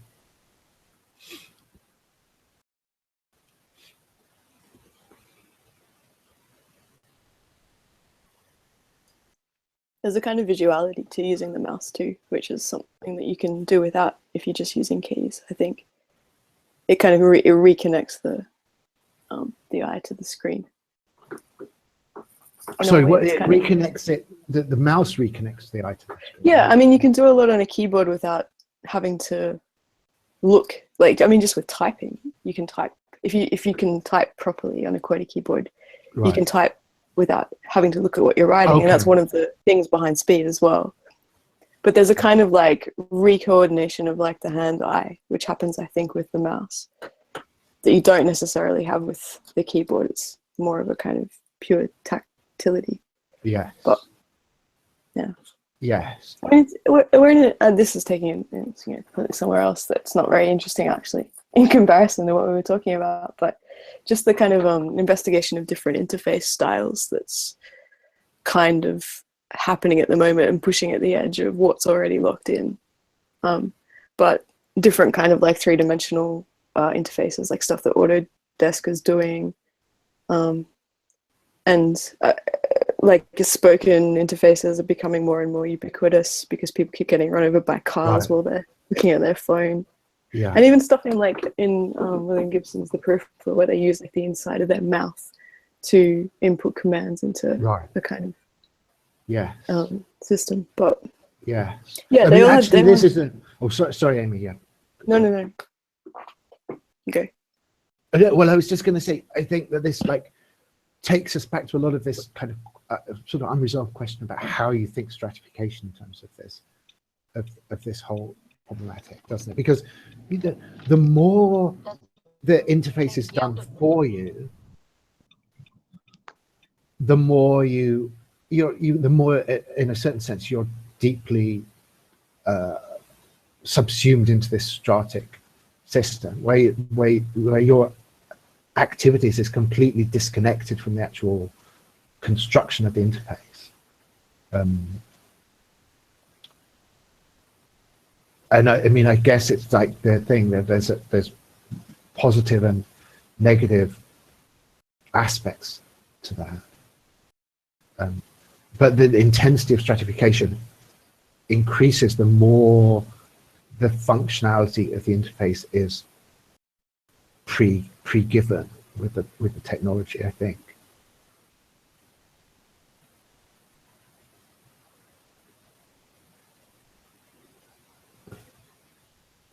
Yes.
Has everyone gone very quiet, or is my system somehow got shut off?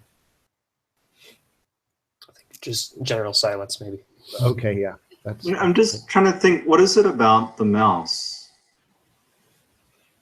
I mean, it's almost, it's so, it flips the interaction to be so it's so much more about just pointing, right? It's really just that very basic sort of signaling of like that over there, right? It takes away control or the writing interaction, right? When you switch to the mouse.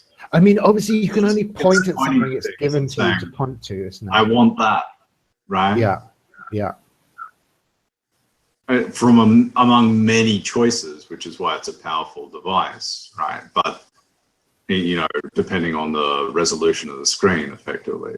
But, yeah, it's reading, but it's not necessarily, it's not even textual necessarily. It's more like scanning a space. I don't know. I mean, it's interesting that it, you know, like Amy has said, and you're now saying, I think, is pointing at this kind of complication of perceptual and motor relations, isn't it? Because you see, it's like scanning. I mean, obviously, it's interesting you say that because it's an input device, you know. So, but you know, you've said it's like reading, it's like scanning. I mean, you're thinking of the mouse as a perceptual device rather than a writing head. But actually, it's what it's taken is your writing function and put it into the mouse click, isn't it? So you're sending an instruction to the machine by a click in a certain position with the mouse. You're not really reading with the mouse, are you? Or right, and you're actually sending a lot of information to the machine with the mouse. Like every single move is an event that's interpreted by the interface, right? Even before you get to the button click, right? But it's so semantically like sparse. That movement, it's informationally dense at the sort of interface layer, but it's very semantically sparse. Yeah, well, it's kind of almost like being given a multiple choice test rather than an essay exam, isn't it? I mean, it's like the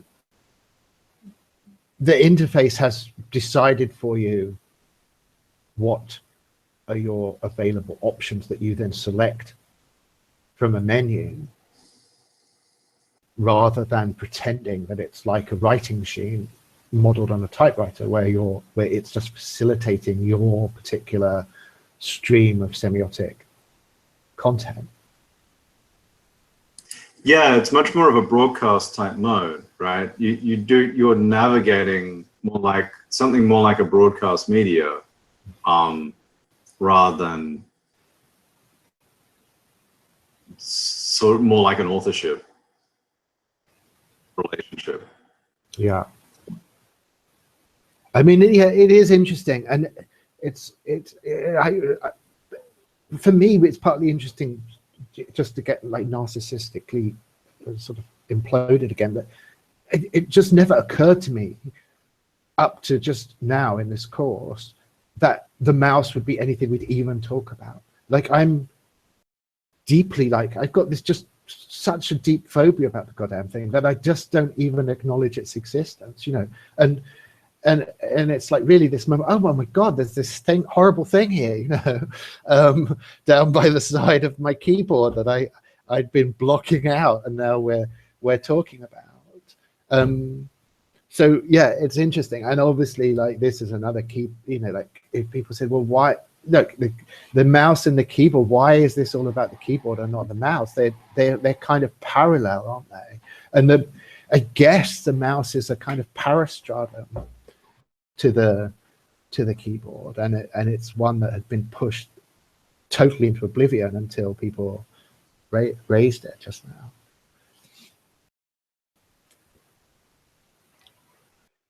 I've been thinking about the mouse and the politics of the desktop space recently. In a Windows anniversary update that was released a few months ago, they introduced for the first time Windows subsystem for Linux, which means you can actually run a full version of Ubuntu. It's a small version, but it's a full working version natively in Windows, which is really new.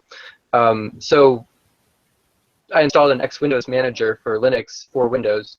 So now I can run windowed Linux programs natively in Windows in their own windows.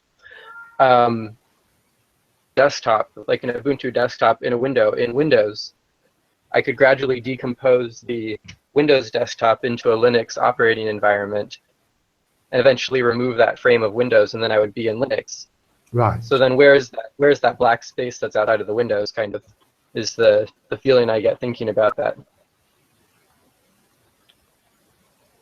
I wish I knew more about Linux. I mean, I'm assuming their input systems are comparable. You for instance have the mouse plague on Linux as well as on. Yes. I'm making kind of an analogy that the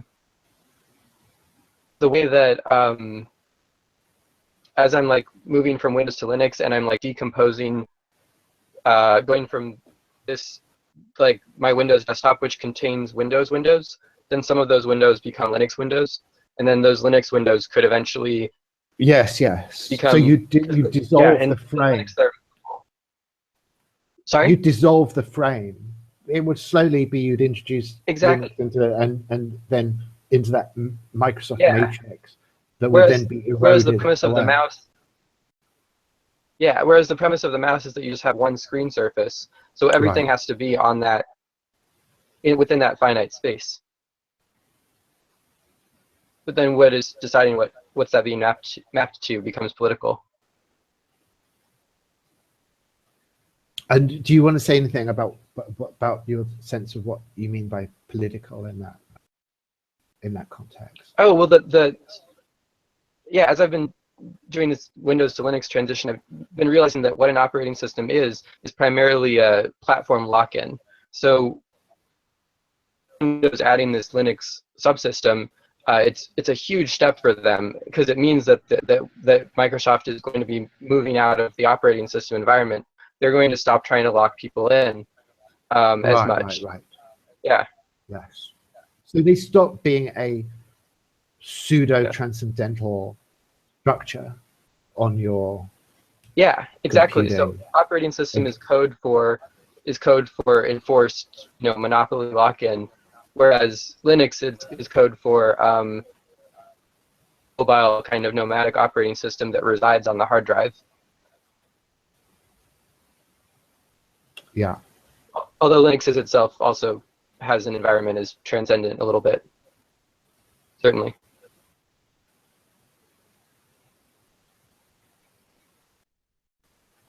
No, I mean, yeah, I'm trying to sort of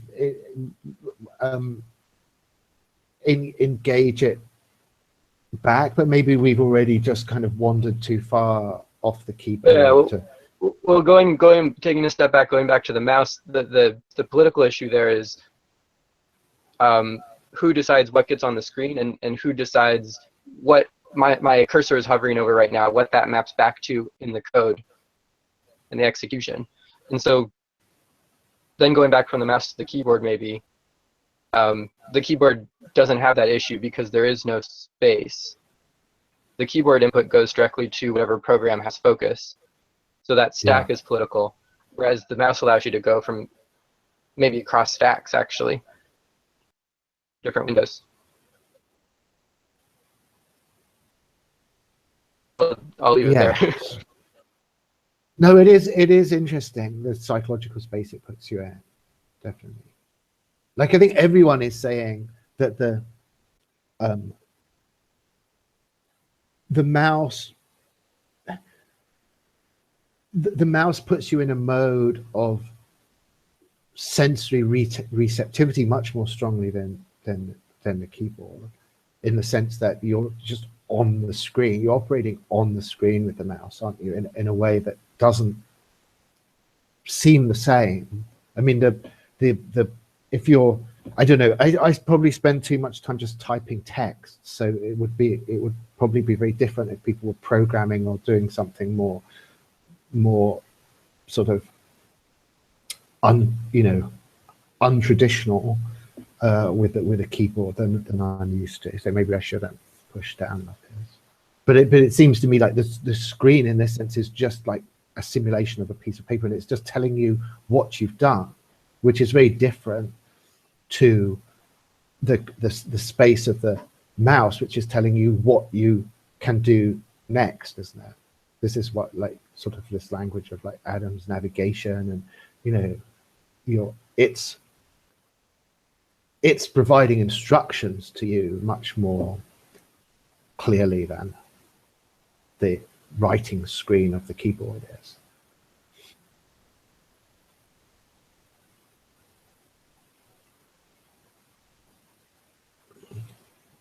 I don't know how much of that is just illusory. I mean, obviously people would say, oh, well, that's just because you're not what you're seeing and not seeing, and the mouse just manifests, that interface just manifests what is already there, and it's not really changing the structure of the relationship.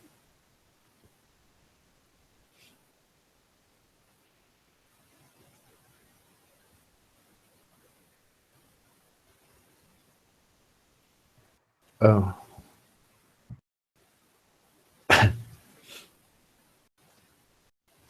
So can I just, I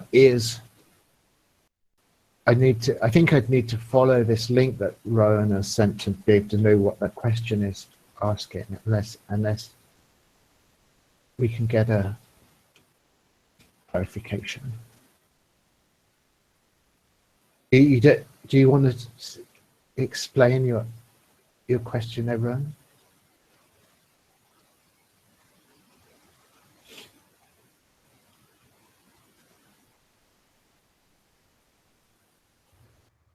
Ruwan, do you want to unmute, or do you want to just,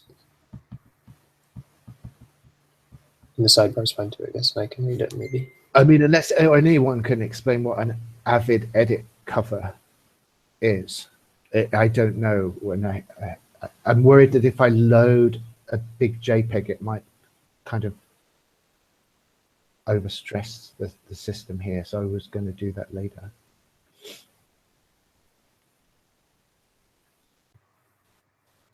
Allows quick commands while editing digital video. Yeah, I think it's just a mask that lays on top of the keyboard. So it's a physical thing. Yeah, it's a physical thing, so it adds another layer of. It's like this. Yeah, perfect. You can skin your keyboard or reskin it. Okay, and what's the benefit of that? So you can like edit using your keyboard or type in a different language or something like that. It's just semiotic, is it, in the sense that it puts a new set of symbols over your keys, or does it do anything? I mean, I know I could, as I say, I could answer this question myself by just looking at this JPEG, but I'm a bit scared about loading it. Yeah, yes, that's okay. So it's basically it's just a recoding that you get by putting it over the top. Okay, I'll try it. I'll try opening that.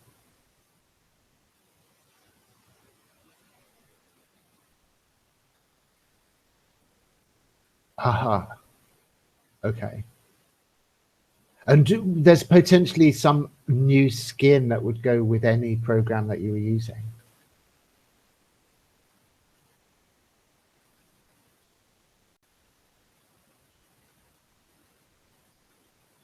Okay, I get it, yeah. So sorry, maybe I should go back to the question.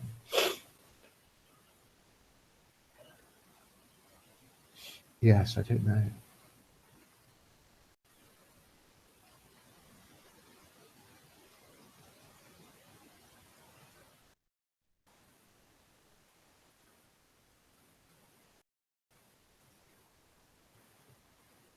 I don't know what, I think I see this kind of ghostly, it's not kind of quite formed issue coming up about this. It seems to me to be related, like in these, it's a big sort of visual trope in lots of science fiction movies of these totally virtualized keyboards that, you know, you've got some sort of VR apparatus on or whatever, and you just have a kind of hallucinatory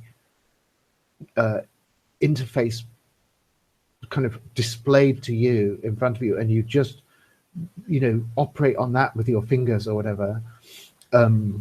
There's a very good example of it in Minority Report, but I think it's kind of, there's a lot of movies that have this thing. So that seems to somehow be related to this problem, like that, or not problem, issue. This avid keyboard seems to be a kind of just a concrete physical way of doing the same thing, and it relates also to the mouse issue. And obviously, I guess the question that for me is then ticking along in the background is this all part of a post-QWERTY universe? I mean, are we basically heading on this other line to the Malahani thesis that we just, you know, this QWERTY question is just purely a legacy of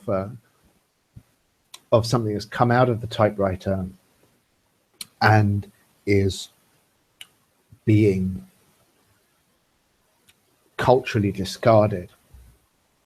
It just really is this kind of virtually obsolescent legacy of the typewriter epoch. So I mean, I sort of feel compelled to continually raise that question, even though it's one that's utterly destructive of my purposes, really. And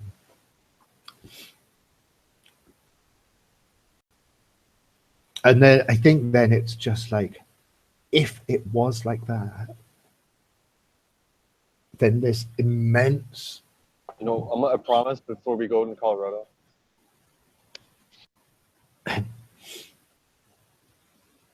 yeah, this immense structured thing has been installed and just not used. That's a kind of, there's a weird familiarity to that, actually, because I sort of feel that about this kind of whole Amstrad phase, honestly. So I wouldn't be surprised if we had to go, it's just a bigger version of that.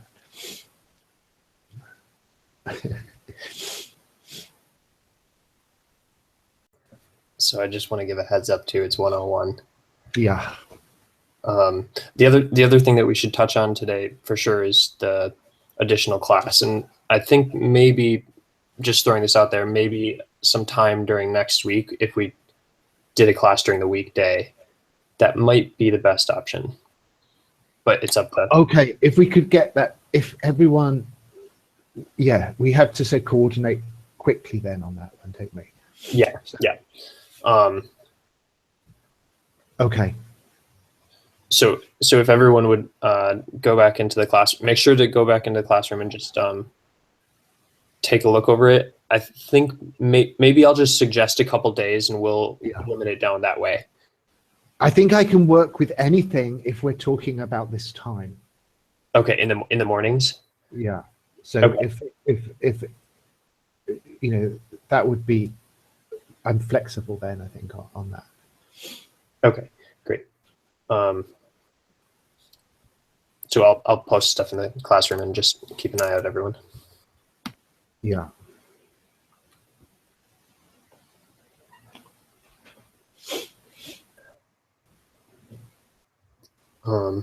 And then what should we look forward to next week? Is there anything material that we should look at for next week?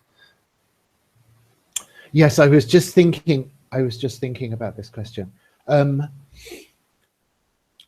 Because what I'm obviously wanting to do really as we go forward here is just pull the keyboard apart, and starting where we are now with the actual letter segments of the alphanumeric series and QWERTY. So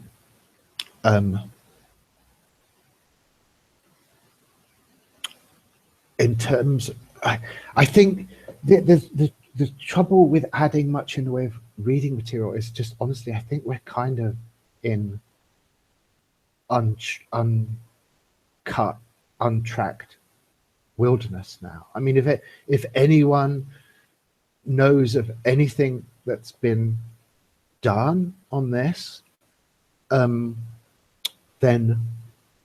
I would obviously very, very gratefully receive it. But I mean, I'm taking that the geology of morals is the last sort of our last kind of staging post of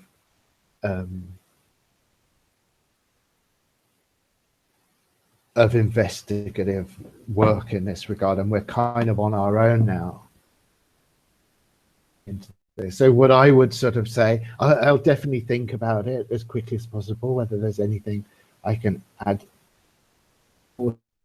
People are very welcome to suggestions on for people to look at, and I think our conversations go on a wide gyre, so it's always going to be fairly loose. But my question kind of coming up for this is just like, if you ask this question from the 3 novellas piece about what happened, you know, how did you get from the alphabetic arrangement of the letters to the QWERTY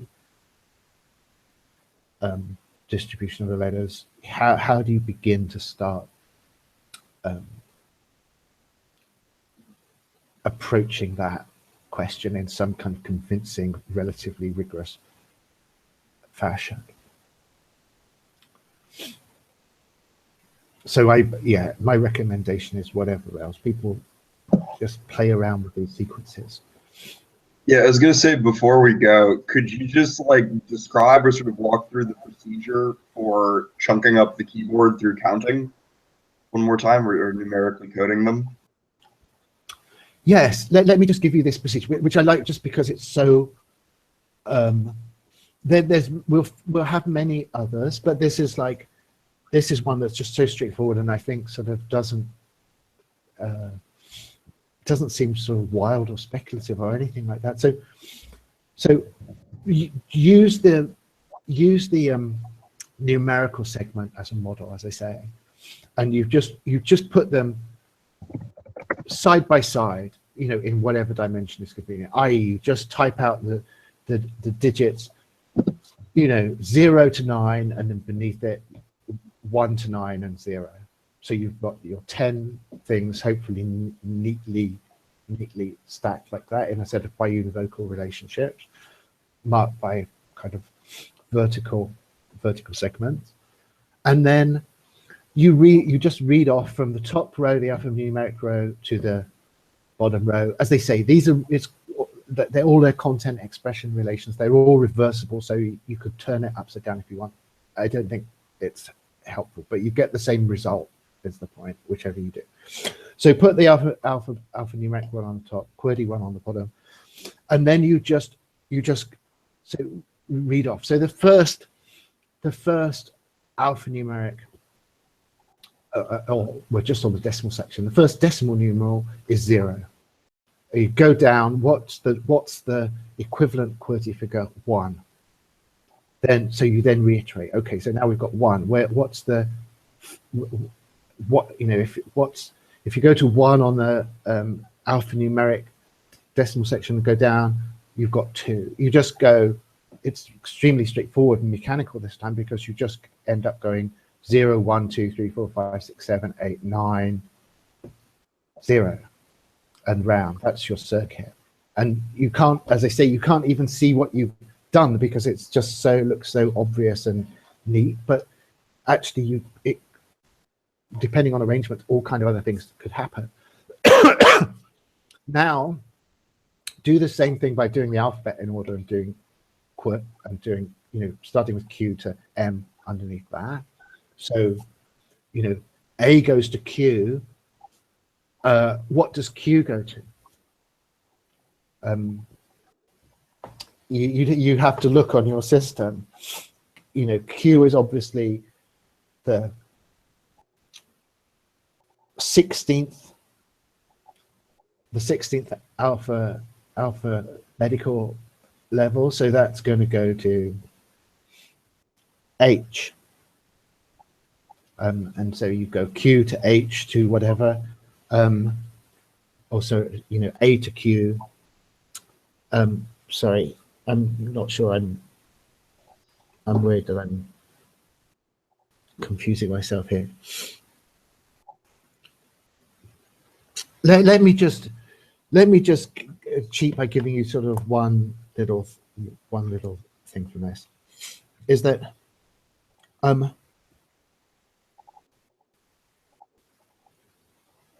letter L, which its alphanumeric value, like if you continue,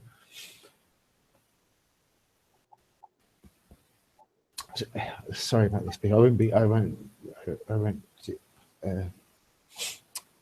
on like this very long. Its alphanumeric value is 21. Okay, if you can just carry on from 9, A is 10, B is 11, C is 12, whatever. Use this as an interstratum if you want, as an epistratum to do your coding and decoding.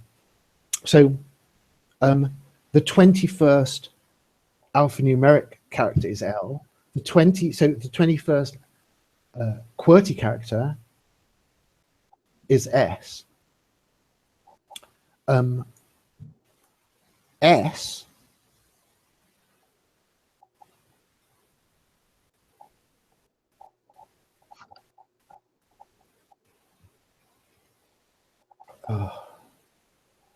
yes, sorry about this.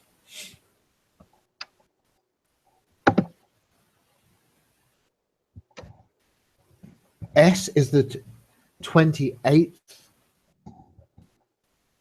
Can this be right? Yeah. Sorry, oh God, I think I'm getting myself in a tangle here because of viral brain.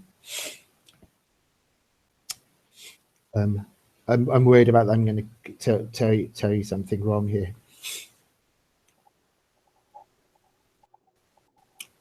S is, no, it's not the 28th QWERTY character. S is the 28th alphanumeric character, which corresponds in QWERTY to L. So L and S is a completely closed semiotic loop, according to this same procedure. It's the equivalent of the numeral segment. It's, L goes to S, S goes to L. If you go in this, it's just a little closed system. It's the smallest one. And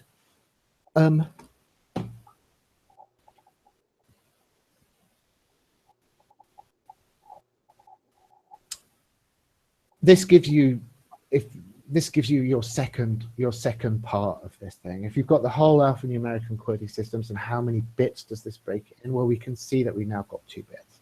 We've got one bit that consists of all the numerals. We've got a second bit that consists of just those 2 letters, S and L, that form some special little system on their own. Yeah, I don't want to wander into this, because obviously then you begin to think, well, what,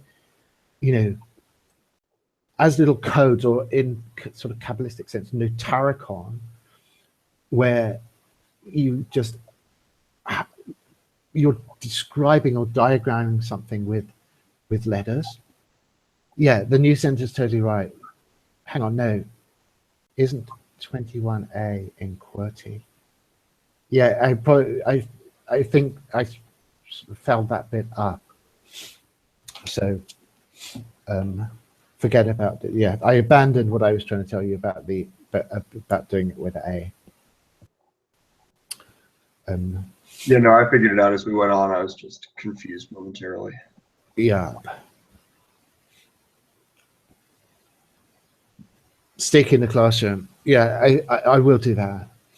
But you know, honestly, what needs sticking in the classroom is so simple. I don't think I need to, because it's just all I'm saying is just put these sequences side by side and just reiteratively draw out this pattern that just purely comes from their biunivocal relationship, which is absolutely strict, of course. You know, if you want to, which we're doing implicitly in talking about it, I'm doing it really incompetently in a viral haze. But you know, just like I said, ordinality, the ordinal use of the natural numbers, can be used as an epistratum when doing these biunivocal mappings in mathematics and set theory or whatever. You can use this ordinality from let's say 0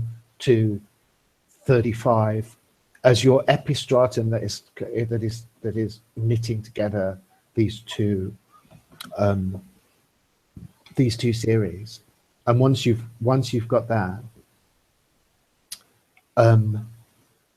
this procedure allows you to do this first level, and I would say just really basic analysis that has already given you sort of a confirmation of the semiotic isolation of the decimal section of the system, and then using no other procedures than the ones that have already been engaged there, it decomposes this system into these further blocks. I think if everything goes right, you come out with 3 specifically linguistic, let's say, or letter systems from this, of which LS is the most compact.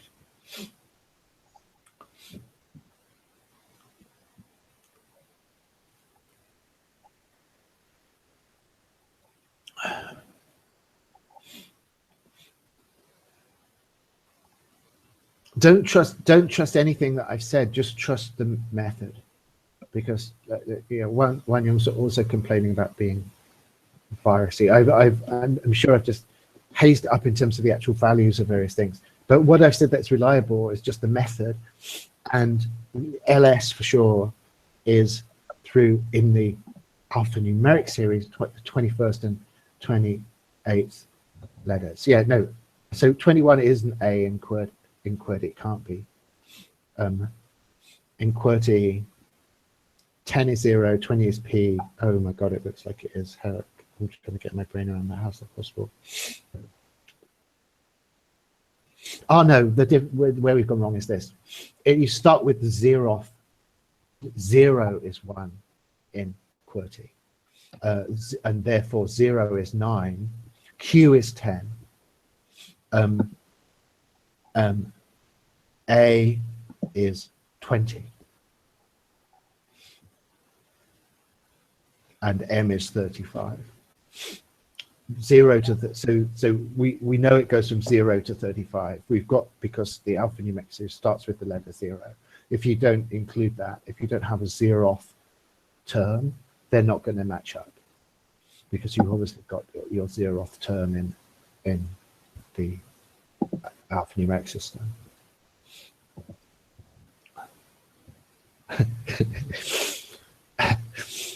Yeah, no, I'm not feverish actually, so I can't compete with Wan Yong's complaints.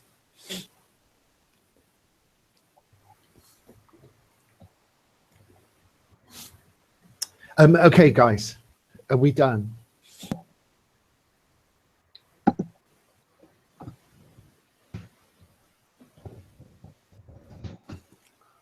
All right. Sounds good. Everyone's Is everyone happy or whatever? It's like, Great. I'm sorry to end on such a confused note. But yeah, if I can think of anything clarifying, I will try and put it up in the classroom. Yeah, thank you all, guys. And yeah, feel better. yeah, and maybe Thanks, I'll Nick. see you before the normal time. Okay, bye-bye. Sounds good. Bye. Good night. Good day or whatever it is for you guys.